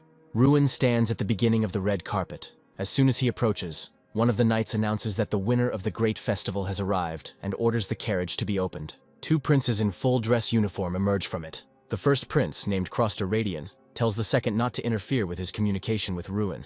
The second, named Foster Radian, answers his brother with mockery, so that he should not even dare hope for Ruin's attention. Ruin bows before the princes, showing them his respect. The princes greet Ruin and again begin to argue about who will be the first to talk to him. Ruin is not flattered by such attention. He understands that their selfish goal is to use his attention to achieve the role of crown prince. Ruin proposes his idea to them. They agree with everything he says. Ruin suggests that the three of them discuss everything together. On the map is the Kingdom of Radian, which is the weakest state on the continent. Despite this, the government is weak due to the confrontation between two forces that do not want to unite for the good of the country. The struggle is between the monarchist faction of the first prince and the reformist faction of the second. The kingdom's magicians are pawns in a political game, deprived of independence. Ruin and the two princes are in the academy library. Ruin, feeling a little awkward from his brothers who continue to argue over the place opposite him, having created a circus on both sides. Looking at the situation, Ruin thought it was no wonder that the country was in such a deplorable state. Having started a conversation and stopped the dispute between two rulers, he got straight to the point, announcing that he was not going to choose either of them. The brothers were a little upset, citing an argument from the life of his predecessor. Having firmly refused, Ruin decided to return to his homeland. Having clarified that he would remain in the kingdom, the brothers were happy about this too. Ruin hinted a little about the state of his native land. The crown prince promised to provide support in any matter. His brother also expressed a desire to help. Having started to quarrel again for the hero's favor, they bumped heads. Ruin, however, was glad that they were fighting for him. The brothers decided to give gifts to mark the release of Ruin. After leaving the office, they talked a little more. The princes were pleased with the hero's current decision, but it wasn't without benefits for himself. One of these was military support during the cleanup. The princes publicly declared Ruin the protector of the royal family. Ruin himself was not particularly happy about this, although it is only a formality before it gains official status. Despite this, everything went without any unnecessary problems. The other students admired him, but it was time to return to class. Although everyone was more interested in making noise, Mikhail Guerrigil began to appear on the horizon, started shouting and threatening. He was suspended for a month for using a prohibited potion during his fight with Ruin. The mages of the entire kingdom are under the control of his family. Ruin began to respond to his words. Stepping forward from the crowd, Mikhail just asked, "Do you think you won?" He turned around and left. Ruin's friends supported him, telling him not to take it to heart. But Ruin has other doubts on this matter. Thinking about the damaged reputation and influence of the Guerrigil family. Walking to the graduates' lecture, the blonde was tense. Standing outside the office door, he started talking to his classmate. They were thinking about which of the graduates would be their leader. As I opened the doors, I felt an ominous premonition. Everyone in the office suddenly tensed up. The teacher was glad to meet Ruin. Graduate Shaquille Guerrigil appeared before them. The beginning of the second semester will begin with practice. In this regard, graduates share the current situation among magicians. But Ruin still had a bad feeling. The teacher began his story about the relationship between the court magicians and the Guerrigil family. Shaquille Guerrigil gives a lecture. The lecturer explains that nothing in the world can be declared as one's own. Ruin listens to Shaquille, who advises the weak to stick together. The teacher intimidates the students with his speech. Shaquille wants to bring out Ruin's emotions. Ruin's friend wants to protect his comrade. Ruin, in turn, responds to the teacher's words that even if the pieces of garbage come together, a masterpiece will not emerge. Shaquille starts to get angry at the response. Ruin and Shaquille have a conflict. Both understand that the rivalry between Ruin and the Guerrigil family will not go away so easily. The atmosphere at the academy changed with the arrival of Shaquille.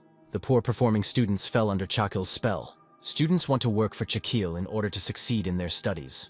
The academy was divided into two camps, supporting Garishil and Ardal.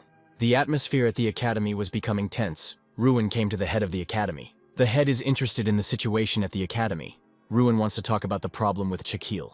The head understands Ruin without words. The chairman explains that every magician has to contact the Garishil family. The head says that even with minimal work, the family is causing a ruckus in the academy, and most likely because of resentment towards him.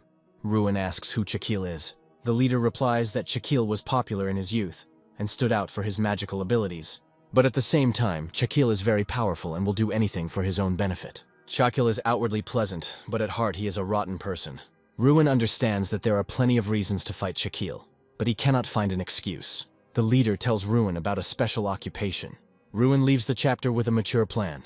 Ardal opens the door to the auditorium. Chakil notices Ruin. The cunning Ruin asks Chakil for help. Chakil's younger brother, standing up from his seat, begins to mock Ruin. Ruin calmly replies that the request is of a different nature. Ardal learns of Chakil's refusal to conduct the next lesson with the knights. Ruin asks to conduct the lesson. Chakil stands in confusion. The point is that in such a class the lecturers and students are on the same level, so a legitimate fight can be conducted. The students are amazed at the opportunity to see the lecturer's magical skills. Chakil stands thoughtfully, Ruin proud of his challenge to a fight. The lecturer thought. Chakil wriggles out of it, saying that the graduates are already experienced magicians. Ruin replies that the purpose of the lecturers is to teach magic to future graduates. Ardal confirms his words that this is an ideal opportunity. Chakil listens to Ruin in horror. Ruin is putting more and more pressure on Chakil, taking him on a bluff. Chakil is confident that he is right and is trying to put Ruin in his place. The lecturer calms down because he is confident in his words. Now the students themselves ask Chakil to participate in the class, because everyone is interested in seeing him in action. Garishil Jr., confident of his brother's victory, also shouts at him to agree. Everyone thinks Ruin is screwed, but he holds on strong. Chakil nevertheless agrees, looking as if he is doing Ruin a favor. Chakil says he gave up the joint class so that Ruin could continue to shine as the class representative. But Ruin continues to ask the teacher to agree, which greatly surprises him. He justifies this by saying that he wants to see the strength of the elder. In the end, Chakil agrees. Ruin squeezes the teacher's hand tightly, his face frozen in a grimace of anger and surprise. The guy tells him to prepare to be surprised. 3 days later, the knights arrived at the academy. The head says that he has already suggested a joint lesson, but was refused. But he notes that if Ruin himself asks the elder about this, he will not be able to refuse him. Ruin notes that the old man is cunning, since he came up with a plan in which the elder would have to take part. The students greet the guests. These are Foldren's knights in training. Golter greets Ruin with a friendly grin. The guy responds in kind and they exchange a few words. The knight says he needs to go and asks Ruin to look after his subordinates, receiving his consent in response. The hero meets the interns and asks where their representative is, to which they answer that he is busy. Behind them, a group of guys are bullying another. Ruin recognizes the bully's victim as Hans. The hero asks them what is happening, and they recognize him. One of the guys introduces himself as Malton Gagan, a representative from Foldren. He says that the famous knight Vengras Gagan is his father. However, Ruin does not understand why he needs to know this and politely asks for an answer to his original question. He repeats it again, to which he is told that Hans simply did not listen, and because of this, he was punished. Malton gets angry, claiming that the question was rude and asks if Ruin knows Hans. He replies that they are friends, causing the intern to laugh and call them commoners. Malton says that the Ardal family is not particularly influential, and is surprised that with such a pedigree, Ruin was accepted into the academy. Ruin doesn't understand what he's getting at. His face takes on an irritated and surprised look when he realizes why the intern is so hostile towards him. An elder emerges from the crowd, greeting Malton, who is his brother. Ruin realizes that even if he didn't know Hans, they still wouldn't get along. Golter conducts a briefing before a joint test. He orders everyone to split into groups. The knight says what the group should be made up of, and notes that there should be 54 of them in total. Malton tells his brother that he doesn't want to fight, to which his brother replies that it's mutual. However, they began to discuss their plan of action while Hans watched them from afar. He understands that he is at the bottom of the list, and it is unlikely that anyone will want to unite with him. But suddenly Ruin appears nearby and offers to become one group. Hans doesn't fully believe that this is true, and asks the guy again.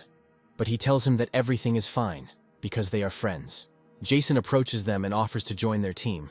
He says that Ruin's friends are his friends, thus encouraging Hans. The blonde suggests that the intern address each other informally, receiving consent in response.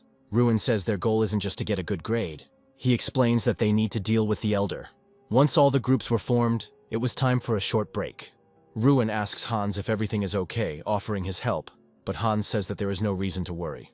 The intern says he is glad to see his friend, but remarks that it would be better to pretend they were strangers. He justifies this by saying that many people don't like him. Ruin says that everything is fine because he is his friend. They see Malton in front of them, and Hans confirms that it was he who beat him. Ruin learns that the bully is a 4th-level knight, and understands why Hans is afraid of him. Ruin remembers the blue aura that surrounded Hans during the fight with the gang leader. Hans stands at the window. He is scared and tense. His wounds are fresh. He does not yet realize his strength. Ruin tells Hans that he wants to deal with Maltiv. Ruin asks Hans if he is willing to continue being the whipping boy, or if he wants to change something. But Hans doubts that he can win. Ruin confidently says that Hans is capable of everything and has enough strength in him. Maltiv and a couple of his friends hear this conversation. The knight calls Hans. Hans confidently refuses. Maltiv reacts with confusion to Hans' refusal. He did not expect such an answer. Maltiv begins to draw his sword and threatens to kill Hans if he does not come immediately. Hans immediately grabs his sword, but Ruin stops him. All parties involved are in disarray, but Ruin once again firmly stops Hans, telling him not to stoop to Maltiv's level. Hans doesn't take his hand off the weapon. Ruin tells him that the fight will happen today, but a little later and it's worth waiting a little.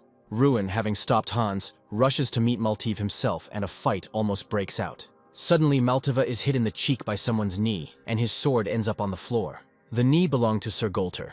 Maltiv Gagan, thrown aside, sits on the floor. Sir Golter addresses him with a complaint. Maltiv begins to justify himself, but his naked sword says more than he does. Sir Golter strips Maltiv of his position as knight in training, and threatens him with disciplinary action for inappropriate behavior. Maltiv tries to use his family's name, particularly his father's, to protect himself. But Sir Golter is sure that Sir Vengras Gagan will be terribly angry that his son took out a sword at the academy and tried to threaten them. Maltiv is scared by this. Ruin looks down on Maltiv as he listens to his horrified apology. Maltiv is frightened by the mention of his father, but there is much more anger in him. Joint classes between knights and students began, and the first part was training in combat and defense. Sir Golter was beautifully stern in his shiny armor. He taught how to neutralize a mage's spell casting time in battle. The wise Professor Heidel taught how to predict the knights' movements and leave the areas of their attacks. Each group was training, and Shakil Garikil's group was sitting under a tree and watching closely what was happening. Maltiv irritably complained to Chakal about Ruin, but Chakal suggested sitting it out and not getting into trouble for now. Shakil appeared calm and self-confident, but inside he was nervously thinking about the unenviable situation where he would have to show his skills in front of everyone. He was not ready for this. He decided that he would do everything to prevent this. Team Ruin was training hard, Hans leaning his hands tiredly on his knees. Ruin, unlike Hans and Jason, doesn't look tired. He's just warmed up and ready to continue. Hans and Jason are horrified by this. Ruin, someone shouts, offering to fight. Sir Golter, with a wooden sword in his hands, is ready to stand in tandem with Ruin. He wants to make sure of something. Ruin is confused, and Sir Golter says that learning the skills Ruin has is simply impossible on his own. Sir Golter turns out to be much more attentive than Ruin thought. He really did have a special teacher. Sir Golter stands in front of Ruin, asking him for a favor. A sword duel is what he asks for. Ruin thinks he's joking, because it's clear to everyone that Ardell is just a student who can't defeat a knight. Sir Golter stops Ruin's thoughts and says that he is not asking to defeat him. This raises even more questions. The only thing Golter wants is to show everyone else the necessary skills, to teach them what is required. The Knight Commander says that no one here has the same skills as Ruin, which surprises and to some extent offends the knights in training. Ruin understands that this is a great opportunity to show himself. He is confident. Ruin is confident that his performance, if successful, will put Shakil and Maltiv in their place. Ruin grabs the training sword and points it towards Sir Golter, showing his readiness for battle. Sir Golter chuckles as he speaks of Ruin's impressive stance. Golter quickly begins his attack. The knights watching this are amazed at the speed of the attack, and even frightened by the serious intentions of their commander. Ruin successfully deflects the first blow. He blocks it and looks straight into the eyes of his named opponent. Ruin throws Golter back. The latter is very impressed. He asks Ruin where he learned to fight like that. Golter suggests that Ruin is not allowed to reveal the mentor's name. Ruin ponders whether he can reveal the truth. Ruin thinks that nothing terrible will happen. His mentor is not hiding much. When they hear the name of Sir Bolvar Peyton, everyone gasps in great surprise. Their faces stretch out, and their eyes widen. The students and knights behind Golter's back begin to whisper, not believing what Ruin said, since Bolvar Peyton, according to rumors, has long been dead. Golter wants to know more. Ruin explains that he has known the great spearman since childhood. Suddenly, Maltiv emerges from the crowd, shouting that Ruin is lying. Maltiv is sure that Peyton is dead because his father said so, and Ruin is unlikely to be able to prove the truth of his words. Ruin irritably replies that he has no intention of proving anything to him. Maltiv confidently states that even if this is true, nothing will change. The strongest in the kingdom is still his father. Sir Vengras Gagan, the very one that Maltiv fears so much, is officially recognized as the strongest knight in the kingdom. But there is a big but. If Sir Bolvar Peyton is alive, it will change the balance of power. This is what Maltiv is worried about, but Ruin doesn't care. Ruin knows that Bolvar Peyton doesn't care about the puny regalia. Maltiva is angered by Ruin's calmness and self-confidence. He does not consider the regalia pathetic. Maltiv grabs his sword. Maltiv stands like a solid wall above everyone standing. He is furious and challenges Ruin to a duel for insulting his father. All the anger fades away after a slap on the back of the head from Sir Golter, who with his firm hand instantly cools Maltiv's hot head. Sir Golter has a different idea. Tomorrow's lesson will start with a battle between Ruin's group and Maltiva's group. No one had any objections. The next day, the two teams met face to face. The two leaders, Ruin and Shakil, stood opposite each other. The latter asked sarcastically if Ruin was well prepared. A suspicious smile played on Shakil's face. Before the competition had even begun, Shakil made a sharp lunge towards Ruin. The blow was too fast, but Ruin managed to jump back. Ruin realized what was going on. Shakil was so afraid of appearing weak that he brought 6 artifacts with him. Last night, Hungarian Gagan, dressed in formal uniform, conducts a dialogue about Kakil and his lectures at the academy. George Garrigill, his interlocutor, asks a question about Maltiva. Two men stand opposite each other, exchanging pleasantries and talking about their sons. George Garrigill reveals that he is actually here because of the ruin of Ardell, which surprises Vengra. Rumors reached Vengras about Ruin as the winner of the festival and the favorite of the princes. Gegan doesn't like the fact that a provincial upstart is so easily making his way to the top. His interlocutor agrees with him. He considers it especially important not to let him win over the princes to his side, since political power will end up in the hands of an ignorant person, which does not please the representatives of noble families. Garrickle offers to influence Ruin through his sons and Maltiv. Transferring the artifact to Maltiv would be appropriate.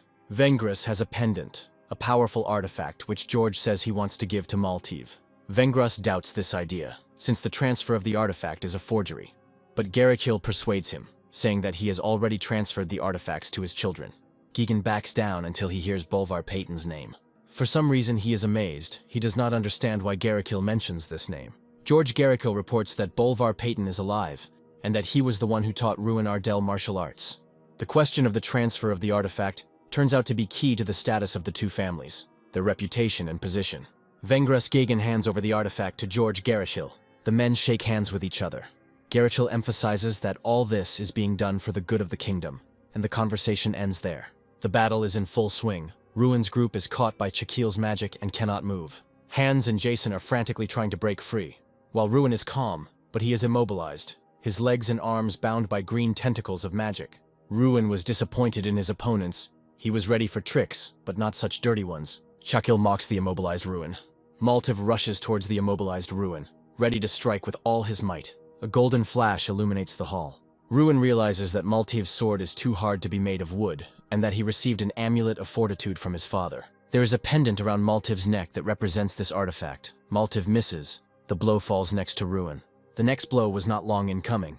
Ruin, freed from his bonds, realizes that Maltiv's sword is as strong as steel, so he can use the Steel Breaker skill. Maltiv's sword breaks in half. Gegan is confused.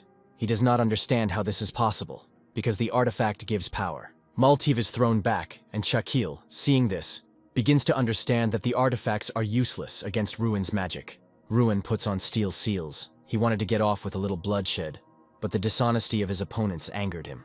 He is angry and uses a unique skill where he is supported by Chief Kunhan in battle. Shakil looks up, not believing his eyes. The enormous fire spirit of the ogre Kunhan towers behind Ruin. Ruin asks to end it all, because even 6 artifacts are not enough to defeat him. Shakil is shocked that Ruin knows their secret. 4 pendants, attracted by Ruin's magic, emerge from under the collar of Shakil's shirt. They fall in front of Shakil, who is sitting on the ground, and the crowd behind him begins to whisper.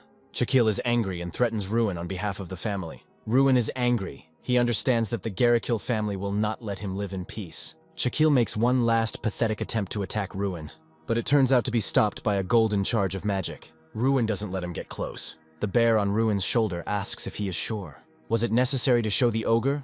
His huge, fiery figure, in front of everyone? That is the question. Even the head of the academy is in shock. Ruin is not worried. He understands that he could not hide it forever. Ruin sums up the battle. It turns out that Mikkel fainted only when he saw the ogre. The winner was obvious to everyone. Sir Golter is about to announce it, but someone interrupts his speech. Hans takes 2 wooden swords and throws one of them to Maltiva. For him, the duel is not over. Maltiv looks at the sword with crazy, disbelieving eyes. For him, this is an insult from a commoner. Hans is serious, holding Perito's sword in his hands. Perito's sword is a unique skill that is given to a knight who has mastered the aura. 4-star knights have a blue aura. 6 stars have a purple aura. Maltiv looked up at Hans in amazement, not believing that he had Perito's sword. For the first time, Hans believed in his own strength, everyone around him, and most importantly, he himself understood that he could win. Mishka on the worried Ruin's shoulder asked if he should stop him, since the duel was over anyway. But Ruin was determined. He understood how important this fight was for Hans. Maltiv grabbed the sword thrown at his feet and was about to deliver the first decisive blow. He was angry, believing that Hans, an ordinary commoner, was unworthy of the aura. 2 swords clashed in a fierce battle. The opponents did not give in to each other, delivering blows one after the other and parrying them. Hans asked Maltiv why he still clings to statuses. Hans finally found the strength to answer the offender. He believes that Maltiv was simply lucky to be born into a rich family, and that he is nothing more than that. Maltiv did not expect such insolence from what he considered to be a commoner. The battle reached a critical point. Maltiv activated the artifact and his sword acquired a blue aura. He jumped at Hans with a furious cry. Ruin, realizing that Hans will not survive, rushes towards him. The professor and the commander do the same. Something happens that no one expected. Hans throws Maltiv away with 1 blow, and he loses consciousness. Maltiv lies unconscious on the ground, defeated by someone he didn't expect to be defeated by. Hans stood there in complete confusion. Ruin ran towards Hans, shouting something. Both looked down at Hans's hands, unable to recover from what they saw. In Hans's hands, a sword blazed, filled with the energy of fire. In the building, along a stained glass window with blue wrought iron bars, Ruin walked with the head of the academy. Ruin understood the intent of the chapter. There is a painting in a decorative frame hanging on the wall. 2 men in formal suits stood opposite each other, holding their hands to their mouths and thoughtfully discussing something. The fair-haired young man listened to the noble's conversation with half an ear. Ruin and the head of the academy are standing by the wall and talking about something. In front of them was a staircase leading to the basement of the academy. Ruin watches the leader closely. He waits to see what will happen next. The head encourages Ruin. In front of him stood a huge fire energy ogre with white eyes and large fangs. The leader tells Ruin that no matter what happens, he will always be the same Ruin Ardell that he trusts. Ruin thanks the chief for these words. Concentrating, Ruin opened the door. He greeted the ogre with a grin on his face. A huge ogre in fur clothing and a large crystal on his belt sits on a throne. Ogre asks Ruin to tell him everything that happened on the Heavenly Mountain. Ruin tells the ogre everything. In a huge throne room, Ruin stands in front of a huge ogre sitting on a throne, and between them stand large and tall knights in armor with axes.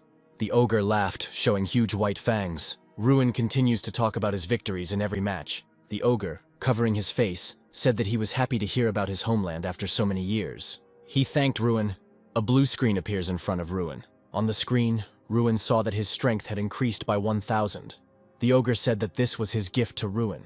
Ruin was surprised that his strength had increased to 1,000, and Strawn had received 5 stars. Stran, standing on Ruin's left shoulder, was delighted that she had reached 5 stars faster than she expected.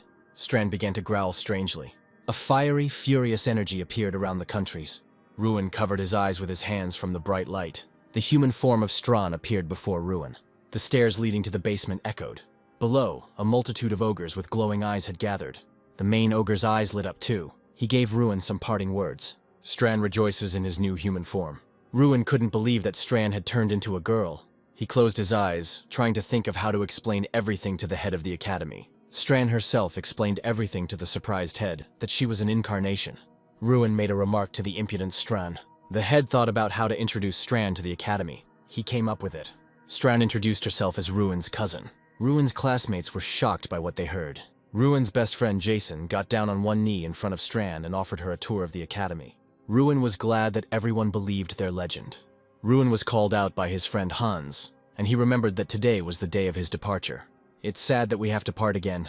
I'll visit you sometime. Hans asks if he can visit Ardell after graduation. Ruin, without hesitation, says, "Of course, you can visit us." "No, not to visit. I want to become one of Ardell's knights." Ruin is shocked by Han's words. He asks, "Are you serious?" Han says with a smile, "Yes, I want to do something meaningful, for example, protect Ardal, which you will command." Ruin received Han's words with joy, and a third comrade joined them. He says at the top of his voice that he will also help Ardal, being close to the Lady of the Strands. Ruin looks questioningly at his friend and does not remember giving such permission. The friend was outraged, he said. Who jokes like that? All the friends laughed. Ruin mentally rejoiced that his friends would move to him in Ardal, the capital of Radian. Radian. A man expresses dissatisfaction that despite his large investments in Malta, he lost to a newcomer. Just like with Garrikill, even their eldest son was defeated by a novice knight. The era of the Garrikill family ended. The man says indignantly, "While Garrikill is on top. But when our sons rise, the fall is inevitable." The men decided to change sides and join Ardal. "But their leader does not accept money," one of the men said with a grin. Who would not like money? A man approached them unnoticed. It was Commissioner Josh. He didn't like that they wanted to join Ardal. At the sight of Commissioner Josh, everyone present became frightened and began to give up their positions, saying that it was a slip of the tongue. Commissioner Josh tells everyone present that the Garrikill family has been in power since the founding of Radian, so their worries will not come true. The men present fearfully agree with Commissioner Josh. The commissioner is angry at Ruin Ardal for his victory over Chakil and Mikkel. With anger on his face, he says that he will kill him, no matter what it costs him. Another important lesson of the second semester is related to visiting the capital. The students are excited that their classes will allow them to visit the Magic Tower and meet the court magicians. Ruin's friend asks if they can finally meet Josh Garrichill, and she gets a yes in response. Nowadays, visiting the capital is like visiting the enemy's lair, where you will have to face powerful magicians. Ruin's friend asks if this Josh is strong. Ruin says he is a 7th class mage like their academy leader. To Ruin's response, Strand only laughed that if she had her previous strength, she would have easily defeated him. Ruin, who uses the system, still has no information about the head of the academy. Ruin cannot relax vigilance in the country. After some time, everyone arrived in the capital. The students were happy that they were able to visit such a beautiful place. Ruin, tired from the journey, says that indeed the capital is the capital, only a brilliant grandeur, unworthy of such a small kingdom. Josh greeted the head of the academy. The head was surprised why he appeared here in person. Josh tells the leader that isn't it too rude to ask? When promising students of the kingdom come to me, I should at least greet them. However, this is not the only reason for my visit. Josh approached Ruin and said he wanted to see how the children had grown up, so he could understand how his sons had failed. Josh said with hostility, "So you are Ruin Ardal." Their looks were full of hostility towards each other. Ruin, having analyzed Josh's system, found out that he was not a 7th circle mage, but a 6th circle mage, and wondered how he was able to deceive everyone. Ruin looked at Josh's artifacts with a sneer and realized that his son was just like his father. Ruin was about to leave. How Josh angrily grabbed Ruin's hand and said he wasn't done talking yet. Ruin was surprised by Josh's aggression.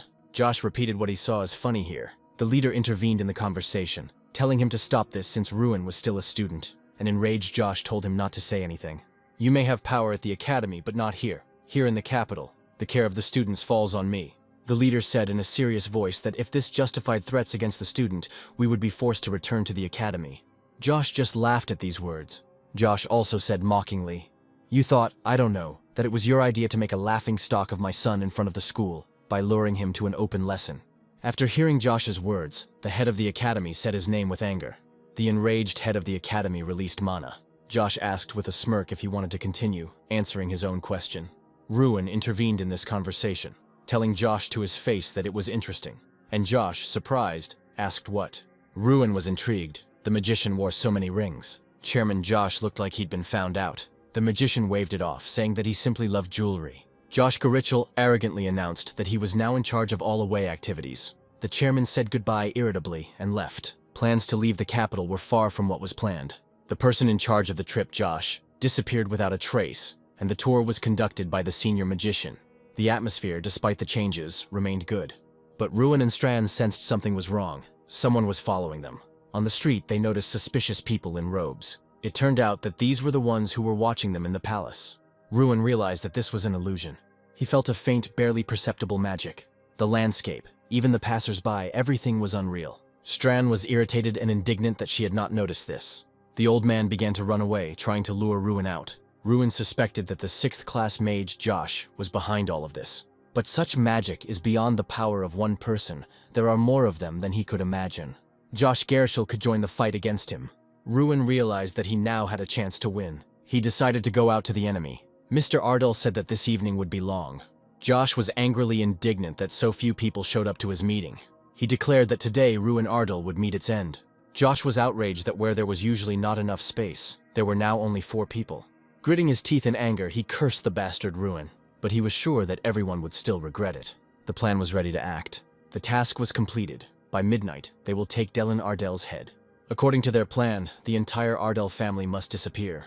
Bolvar Payton must follow them as well. The victory over the eldest son of Garrikill attracted the attention of the nobility. Lord Ardell ordered to be careful. The merchant, getting ready to go home, noticed Sir Bolvar. Sir Payton asked if he had seen anyone suspicious. The merchant saw only 5 strange guests. Bolvar realized that these could be hired killers. The merchant advised to be careful. Bolvar immediately rushed to help. Hired assassins have invaded Ardell territory. They decided to wait for the Lord in the chambers, but Bolvar Payton burst in on them. The killers realized that they had been exposed. They were glad that their goal came to them. Sir Payton was determined. This turned out to be a fatal mistake for the mercenaries. With a furious blow of his spear, he threw them all back at once. The killer was perplexed, and then he realized that Bolvar was stronger than they thought. The defeated one, in horror, suspects who is in front of him. The 8-star knight continues to say that he has already reached the limit of technological development. Someone decides to try to attack the knight from behind with a sword, but the knight easily impales him on his own spear. Ruin, seeing this, is angry that they were not warned about the enemy's strength. The knight voices the boy's thoughts, finding out that Vengras Gagan was the customer. He lifts the guy by the throat and orders him to tell the boss to never set foot on Ardell's land again. The old man meets Ruin and the girl and is surprised by their courage to come out to him. He assumes that the guy decided to die with his companion. Ruin calmly replies that he has no intention of dying here. Many people in cloaks are already gathering around, and the old man replies that the world is not arranged that way. Ruin looks around at the people, counts them, and sees the preparation. Everyone stretches out their hands with fireballs. The old man continues to describe what kind of end awaits the guy. Everything around is burning, and the old man smirks that Ruin accepted his death so quietly. Suddenly, he sees Ruin and his friend standing still, unable to believe that they survived such an attack. The guy smiles and starts talking about the existence of certain creatures. These entities are immortal and can only be killed by defeating the contractor. The system gives out a unique skill, Chieftain's Will, where he is supported by Kunhan, the chieftain of the Heavenly Mountain. Ruin makes it clear that he is the contractor, and that there is an even more ancient entity behind him. Ryun sends Kunhan into battle, and realizes that this way he can win even without getting tired. Suddenly, the old man grabs Ruin by the leg and praises him for his strength. The old man's hand is enveloped in energy, and he says that he definitely won't survive this. Ruin sees that it is dark water magic created by the outcast warlocks. This spell will not leave the one it touches until it drains all the strength. Ruin didn't expect that they could go so far and was scared. The old man arrogantly says that since he witnessed dark magic, he will have to die. Even without this, killing Ruin was part of the plan. The old man mentions that Ruin's friend is no longer a hindrance either. Now they will be sent on their final journey together.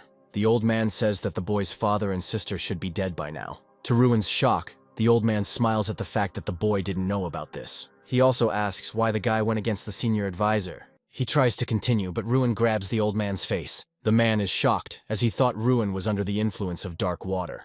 Ruin's fist is stained with blood. He calmly says that he doesn't care anymore. Ruin summons Kingram, who looms over the people, threatening that they shouldn't have done this. Ruin stands in the center, with an ogre towering behind him, and they say that the humans have brought this upon themselves. At that moment, only one thing was heard in Ruin's head. Just like Draka had once done, he wanted to kill them all. Kingram asks Ruin why he summoned him, and the guy orders to kill everyone. The giant rushes like a whirlwind, destroying everyone in its path. Mercilessly, the guy also participates, killing people. It no longer matters to him who exactly he kills. The girl rushes to the distraught guy and asks him to stop. One of the rivals says that Ruin is no different from them since he himself has always been a psycho. Ruin tries to break away from the girl in order to destroy this man. The girl brings Ruin to his senses and says that nothing has happened in Ardell yet. She screams that if the guy doesn't stop, he'll end up like Drak. After all, he was called the Destroyer of Worlds because he went mad with power and destroyed the entire world. Strahn reminded Ruin that he was not Draka. His destiny did not belong to Ruin. Ruin finally sobered up. He felt sorry that he made Strahn worry. Ruin turned to one of the attackers with the order to tell him everything he knew. The mage said that 5 of the assassins from the Myeongdan group, which does not include mages below the 6th level, have already arrived in Ardell. The killer's last words were that most likely Ruin's entire family was already dead. He was pierced by a spear thrown by someone and fell dead. Josh Garachil emerged from a dark alley. He was unhappy. His best men could not cope with Ruin. Ruin was angry that Josh Garachil dared to attack his family. Garachil hit Strana and Ruin with a blast of black magic, and they both fell to the ground, unable to withstand it. Ruin was furious. Another of his opponents turned out to be a black magician. If this was found out, the best outcome for Garachil would be the dungeon. Josh Garachil confidently stated that no one would know about it because Ruin would be dead. Ruin couldn't even move. Kingram's summoning had already ended. Behind Garachil, portals pentagrams appeared, from which dozens of copies began to fly out. He wanted to finish off Ruin once and for all. The hand waved, and the spears began to fly rapidly towards the Ruin and the country. Suddenly, a shield appeared in front of Ruin and the country, conjured by the head of the academy who appeared out of nowhere. Josh Garachil didn't expect to see him here. The leader used his power, and the illusory field, enchanted by Garachil's minions, began to disappear. It was created in order to hide the alleged murder. However, this field was useless against a mage as powerful as Tyrion Ignid. The field had a flaw. It would disappear when a higher-level mage cast a spell inside it. Garahild was mad.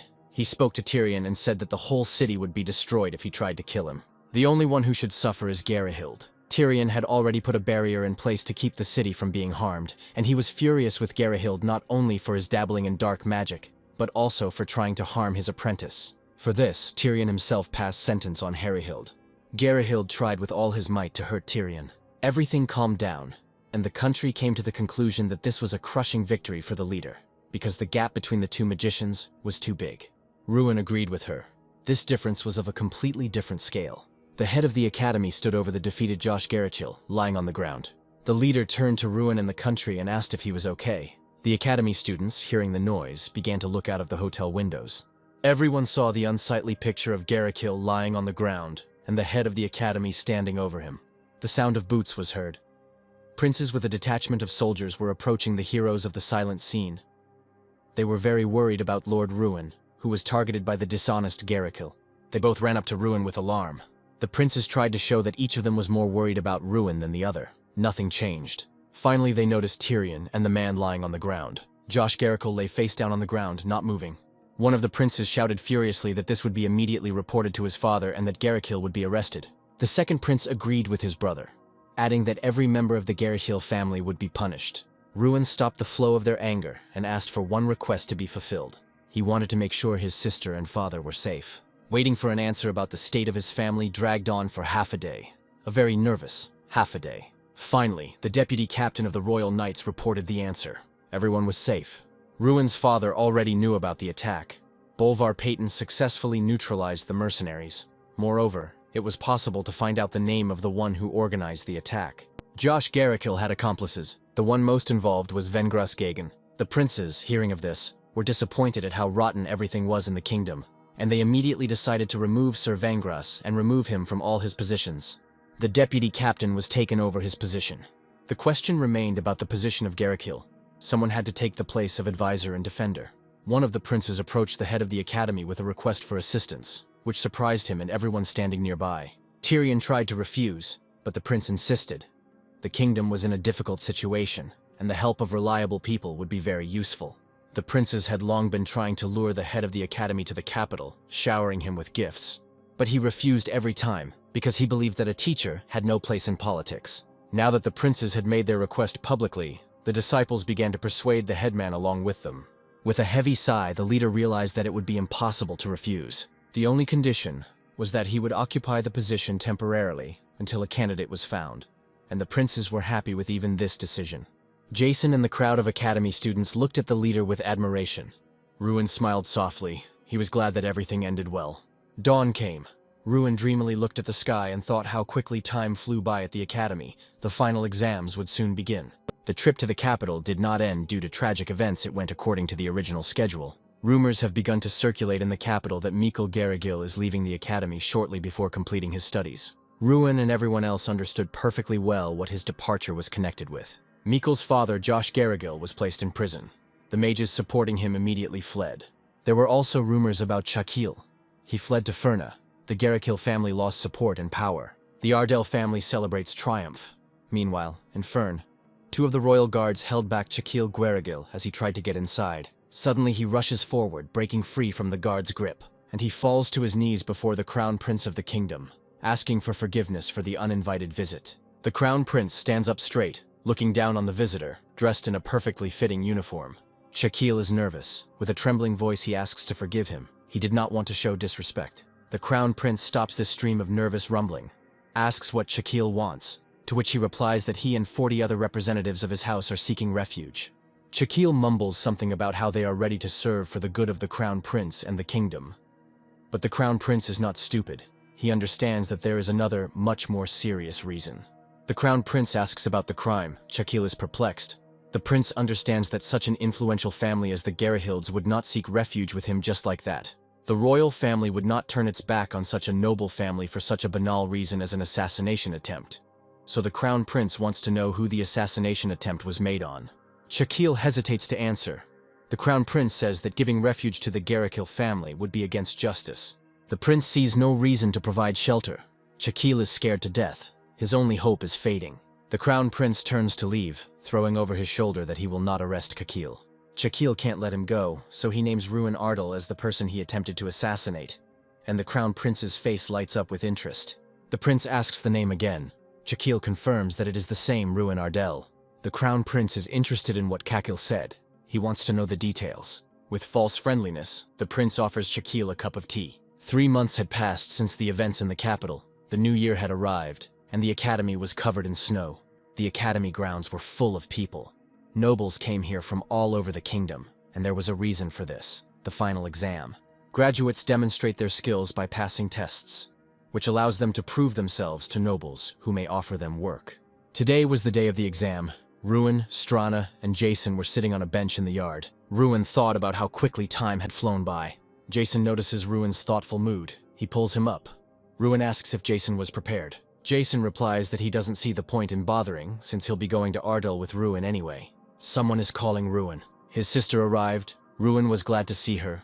Behind her he could see his father and Sir Peyton.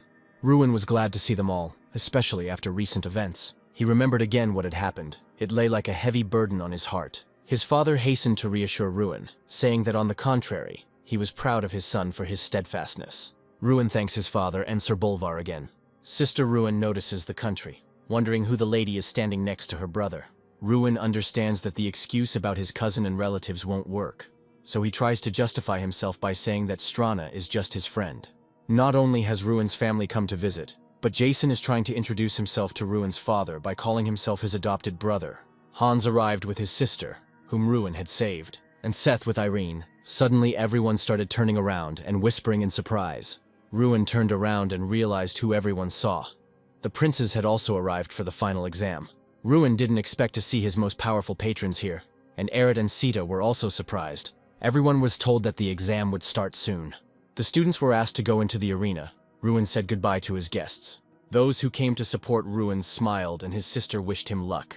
Ruin was grateful for such support. He was ready to give his all. Suddenly he noticed 2 men whom he had never seen before, but he had the feeling that he had met them somewhere before. Ruin asked Strana if they seemed suspicious to her, to which she replied that Ruin knew them. One of them, the fair-haired, dirty King Theron. The second one, with red hair, is the Crown Prince. Their magic did not deceive the country. Although the faces were changed, the aura remained the same, frightening. Ruin wondered why such difficulties were needed to get into the exam. Most likely, they came secretly to see how much stronger Ruin had become. Ruin will stand firm on his previous answer no matter what they offer him this time. Ruin decided to give them a spectacle they would never forget. Let their efforts not be in vain. The final exam contains 3 stages: isolation, ice battle, and destruction. Students must pass all 3 tests as quickly as possible. The first stage requires getting out of a well-fortified door. Jason is tested.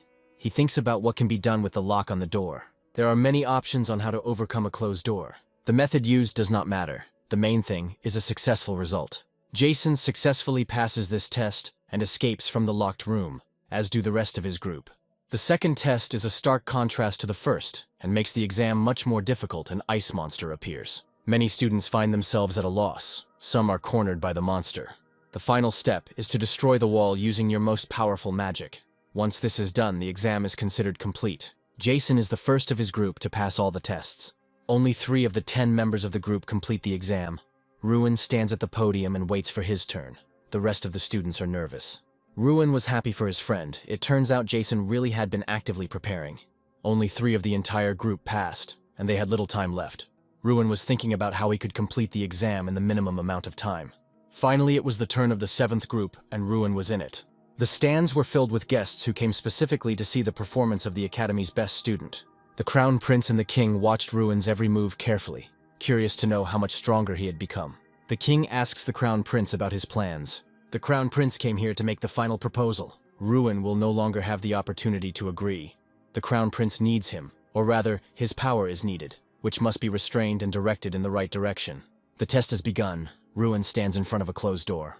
Ruin looked at the walls of the room and realized that it would not be possible to break through them just like that. Ruin found the weak point of this room, the lock on the door. It was steel, and Ruin had the skill of Steel Destroyer. The people in the stands, waiting for the players, discussed Ruin and his successes. Suddenly there was an unexpected explosion. Ruin Ardell was the first to successfully escape from the room. The King and Crown Prince were pleased with the successful completion of the test. The Tribune was shocked, because on average this test takes 5 minutes, but Ruin needed 13 seconds. The winner would always be Ruin. He had immortalized his name by going down in the Academy's history as a record holder. Now he was ready to easily pass the remaining 2 tests. Everyone on the platform sat with their mouths open. Everyone except the King and the Crown Prince, who were closely watching Ruin's every move. The King thought that ever since Ruina had chosen Kunhan's tooth, he had realized that this was no ordinary youth, but the speed at which his strength had grown was still astonishing. Meanwhile, Ruin had already successfully passed the 2nd test. He runs through the ice zone with a fireball. The monsters don't even dare to approach him. The King was gloomy, and the Crown Prince was amused by the fact that they had no idea how strong Ruin was. The King had seen enough. He was convinced of everything he wanted. Ruin began the 3rd test and was already running towards the wall. The King was amazed by the energy that surrounded Ruin. His aura was incredible. Ruin runs with a serious look, surrounded by blue magical energy. Magic technique, a cry of mourning for the dead, a funeral knell. 2 minutes and 57 seconds sounded in the minds of the observers. The announcer announces the rapid completion of Ruin's training.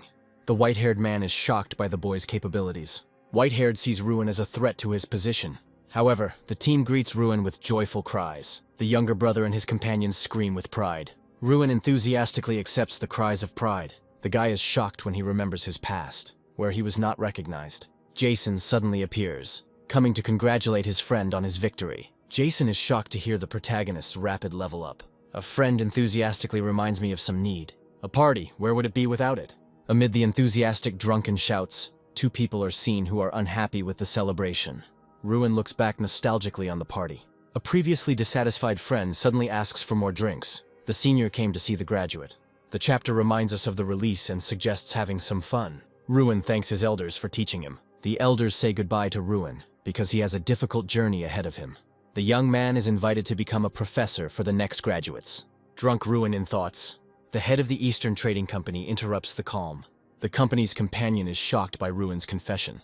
Asks the guy to answer honestly where he knows him from. Ruin figured out their identities because they forgot to hide their presence. The King of Magicians was taken by surprise. The King is impressed by Ruin's capabilities. The last offer from the head of the company to the young man about following him to the Empire. Refusal will not be accepted, and yet Ruin refuses. The head warns about the destruction of what he cannot obtain. There is a sense of doubt in the leader's actions. The reason is that the Crown Prince will not sink to such a depth. The Crown Prince tries to ridicule the hero's simplicity. Ruin responded to the ridicule with his status as a student. The chief is offended by such an impudent answer. The leader retreats, but leaves behind an unpleasant warning. Ruin tensely watches the retreating heads. Jason is right there, running to take his friend back to the party. Ruin is back. The celebration continues, but the tension has not gone away. A guy's happy face. Hangovers do not spare even high-level heroes. Irene came to take care of Ruin. The hangover has caught up with everyone. Irene asks with a grin if Ruin remembers. The guy remembers in shock. The dragon's kiss was slipped into Ruin's drink by Jason. The heavily drunk friends, together with Ruin, say that they will go to Ardell. A shocked Ruin asks again where they are going. Irene was already there, a nice place. Ruin digests the information he received. He says he will be glad to see Irene at any time. The reason for Irene to go to Ardell is not at all the desire to win. The head of the Magic Academy, Ignite, announces Ruin Ardell as the best graduate. Ruin comes out to the academy students. The head of the academy, patting him on the shoulder, advises him to speak from the heart. Ruin is nervous. Many students look at him, waiting for his speech to begin. Ruin reassures himself that he will not forget what he wanted to convey. He tells how he won a great festival after preparing for it for only a year. Ruin suffered for 5 years without releasing mana. People looked at him with disapproval, wondering why he stayed at the academy at all. But he didn't let go of his hand. Only with the help of magic could he protect himself and the people he loved. Ruin did not give up. He fought to the last. Ruin defeated his opponent with a fiery whip during the duel. The students were delighted with his story. Ruin says that even if you fall, get up and move forward. The students of the academy were inspired by his speech. Ruin thanks his students for their hard work. Ruin really liked Ruin's speech. She asks if his friends will head to Ardell immediately. Ruin tells her about how the night went, and that immediately after graduation, they decided to go to Ardell all together. In addition, another 3,000 soldiers will join them. Such support was provided by the princes for the subjugation of the southern territories. Ruina asks if he intends to remain in Ardell after the conquest of the territories is completed. He thought about traveling, but for now he wants to focus only on capturing territories. They examine the area on an interactive map. Ruin has a couple of ideas, but he needs to be well prepared.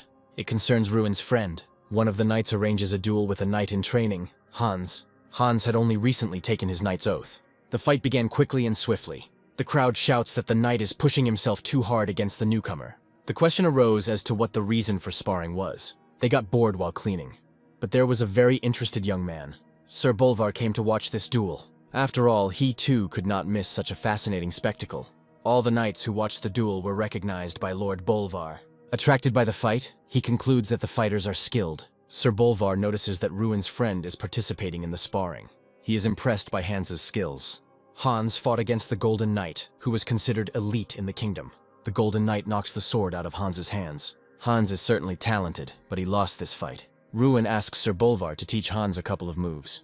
If Bolvar trains Hans, it will benefit the Ardell territory. Bolvar does not refuse to teach the young man. He suggests asking him himself if he wants to study. Bolvar says that unlike teaching the young master how to wield a sword, he is more strict about training knights. The knights are perplexed by what they see. Hans is undergoing training, carrying a large bag on his back. Bolvar asks if it's hard and gets the answer, no. Those who watch this training are still in shock. Ruin feels sorry for Hans. Hans is happy that Bolvar will be training him. He is confident that he can handle the training. The observers ask the stranger his name. They are at a loss, having asked a question but do not receive an answer. Bolvar is informed that all copies have been transferred. Bolvar didn't hear what was said to him. Those watching were shocked by what they heard. Bolvar was indeed standing in front of them. Ruin is asked if Sir Bolvar is really so revered by the knights. It seems so. The knights have a hard time keeping up with Bolvar's training. Ruin wants to ask Bolvar a question. Ruin asks if these training methods will help the knights. The training method is not the best if done incorrectly. You can get serious illnesses. Ruin asks why this training is then. Bolvar smirks and replies that he wants to toughen up the students.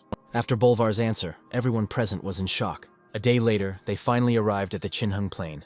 It is located south of the southern mountains and was once part of Ardell. But after its capture, mud people became rulers. Because of their rapid reproduction, it is also called the Crimson Plain. There appear to be over 10,000 mud people on the plain.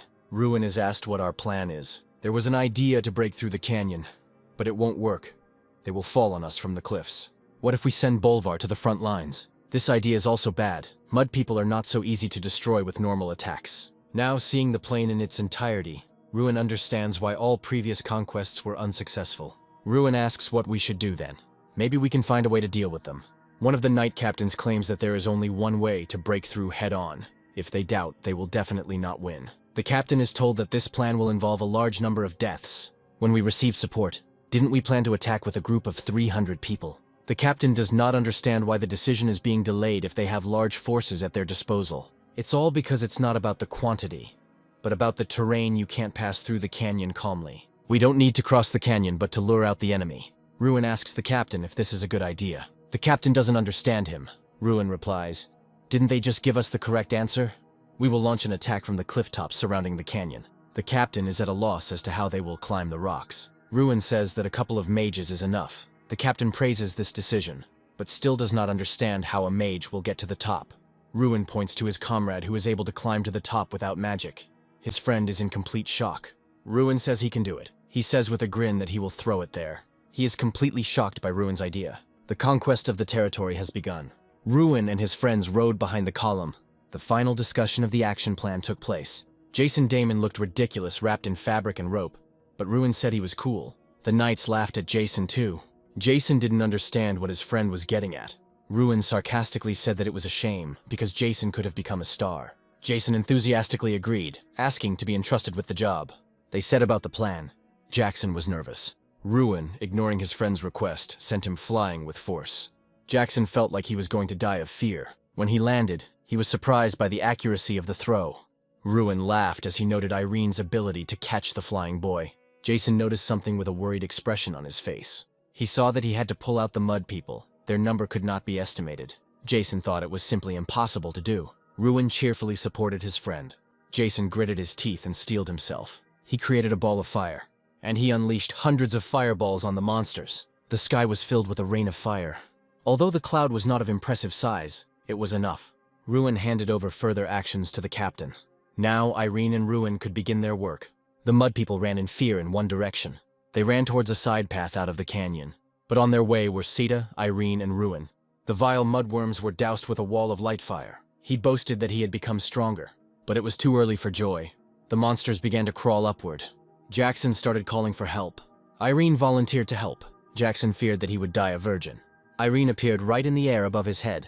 Irene unleashed a powerful attack on the mud people. This situation made her learn something funny about Jackson. The girl realized that Ruin's words were true. Mud monsters have trouble escaping from behind rocks. Now everything depended on the people from the capital. A wave of mud monsters came rushing in. Confusion was evident on the knights' faces, but in the name of victory and the kingdom, they were determined. The knights moved towards the enemy. Ruin and Seta heard the sounds of battle. There were almost no monsters left near them. Ruin left this work to Seth and volunteered to help the knights. Seth expected to hear this. Ruin moved to help, avoiding the monsters. The knights of the kingdom go on the attack against the mud monsters. The soldiers notice something strange. Perhaps it is a person. They hear the sounds of an explosion and think that it is their allies, the magicians. The soldiers are scared because they don't understand what's happening. The sounds of explosions were emitted by Ruina, smashing and destroying all the monsters in his path. He rushed past them in a bright flash of fire. Ruin flies to the aid of the soldiers, which helps them in their advancement. Sir Bolvar Peyton did not doubt the young lord, so he is not surprised by such strength. In the place where the magic of Ruin appears, not a single living monster remains. Ruin, unlike the creatures, remembers how this land of Ardell was destroyed. Horror of people, death and destruction. And the mother, Lady Ardell, who lost her life due to the attack of monsters. The magic of Ruin is stronger than ever. It absorbs everything in its path. The campaign went well, and upon returning home, Jason's first act was to talk about his role in the victory, trying to impress the girls. The girls didn't listen to him very attentively, being distracted by Ruin and Seth passing by. Ruin, smiling to himself, thought about the successful campaign to cleanse the lands. He walked past the talking soldiers, one of whom had a bandaged arm, thinking about the injured but fortunately not dead people. Captain Morrow was also pleased with the outcome of the matter, and remarked how pleased the princes would be. Seth informed Ruin that he was returning to Oyotu tomorrow. Jason finally got the girls' attention. Ruin enters the house, and is informed that his father is on the veranda. He is in a thoughtful mood today and should not be disturbed. He clearly remembers his dead wife, and her portrait hangs in the hall of the house. Ruin thanked Baggins' servant for telling him about his father. Baggins thanks Ruin and says that today is the happiest day of his life. Baggins bows and says that what Ruin did today will never be forgotten by the locals. Ruin takes a step towards the door and tugs on the ornate carved handle. One more step and he is in his father's room. Ruin finds himself on an open veranda. He immediately understands what his father is thinking about, because he himself cannot forget the day his mother died. Amid the general joy of victory, Delin Ardell went deep into his thoughts. Ruin thinks he entered unnoticed, but Delin knows his son is here. Ruin is about to leave and not disturb his father, but he, on the contrary, calls his son closer. Father offers Ruin wine and he does not refuse. The wine turns out to be special. Aged for 17 years, it is called Selvrook. But as Ruin's father says, he and Maria, his mother, called it something else. Ruin is surprised that his father started talking about his mother. The wine was made on Ruin's birthday. The father passed the glass to his son. Ruin saw his reflection in the crimson drink. The father and son took a sip from their glasses. Ruin compliments the taste of the wine, which his father is pleased to hear. The father asks Ruin about his future plans, and learns that his son plans to further expand his territory. Suddenly, Ruin got a system window with a message. Something was wrong. Strahn was worried about Kingram. Strahn insisted on rushing to the academy immediately. Ruin turns to his father, saying that he asks for forgiveness, but he urgently needs to go to the academy. The father is confused and does not understand why there is such urgency. He sees how serious Ruin is and lets him go. Ruin, without going to the door, jumps from the open balcony, simultaneously thinking about why a new task appeared immediately after the cleanup operation. In the basement of the academy, opposite Kingram, stood a magician in whose hand a spell was being born. Apparently, Kingram, not expecting the attack, was unable to repel the attack in time and lost his arm. He was on one knee, holding on to the place where the limb was missing. Kingram talked to the mage who attacked him. He heard rumors about him in the academy. The attacker was the filthy King Theron. Theron wondered why Ruin had the strength of an entire ogre. He started digging deeper through Ardell and the academy and realized what or who was going on. Kingram and his help were to blame for everything. Someone enters the hall where Theron and Kingram are standing. The king turns to look at the person entering. Tyrion Ignite, fuming at the intruder, entered the basement. Ignite tries to awaken conscience or reason in Theron by reminding him of the consequences of this treacherous invasion. But Theron does not care about them. Theron tells Tyrion that he is here because of Ruin, whose growing power could threaten his position. Theron has found a way to stop Ruin Ardell. It will destroy all the milestones of his power development and deprive him of all advantages. Another man burst into the hall with a wild cry. Ruin and Strana, not expecting to see the king and the head of the academy here, stood in bewilderment. Theron was pleased with this outcome of the event. He smiled evilly. Because he would not have to look for his victim, she herself came to him. However, Ruin's sudden appearance, or rather the fact that he knew so quickly that something was wrong, angered Theron, his magic enveloping the basement. Theron was fully prepared to deliver the final blow to Ruin, his eyes burning with red flames. The head of the academy conjures a green shield with magical runes. He shouts at Ruin to leave, because he understands that Theron is too strong. He's not someone Ruin can handle. Suddenly, with one blast of magic, Tyrion Ignith was thrown aside, and no one separated Ruin and Theron anymore. Theron's fiery blast of magic was about to hit Ruin, but then Kingram spoke up. Theron was struck by a flash of light, created by all the artifacts stored below, and thrown away from the Ruin. Theron was defeated and expelled from the academy. Ruin, sitting on the floor, having lost his balance from the blow of magic, and Strana, standing next to him, looked at the wounded Kingram in bewilderment. Kingram, looking at his unharmed hand, admitted with annoyance that he and the power of all the artifacts were only enough to drive out Theron. He was upset that he had put Ruin in danger and was unable to defeat Theron. The head of the academy emerged from the rubble of the building unharmed. He had the same question for Ruin as Theron had earlier. How Ruin knew that something had happened at the academy. Why he was able to arrive there so quickly. This same question worried Kingram. Ruin became nervous. He hoped that they would believe him, because his story could sound crazy. Ruin explained everything, and the head of the academy finally put together the missing pieces. Tyrion assumed that Theron did not know about the full power of Ruin, but he could not help but notice her growth, so he was afraid that Ruin would encroach on his place. Ruin understands the danger. The Dirty King has set his sights on him, but he doesn't have enough strength to defeat him yet. A notification about the completed task arrived on the system panel. The reward was the opportunity to destroy Kingram's oath.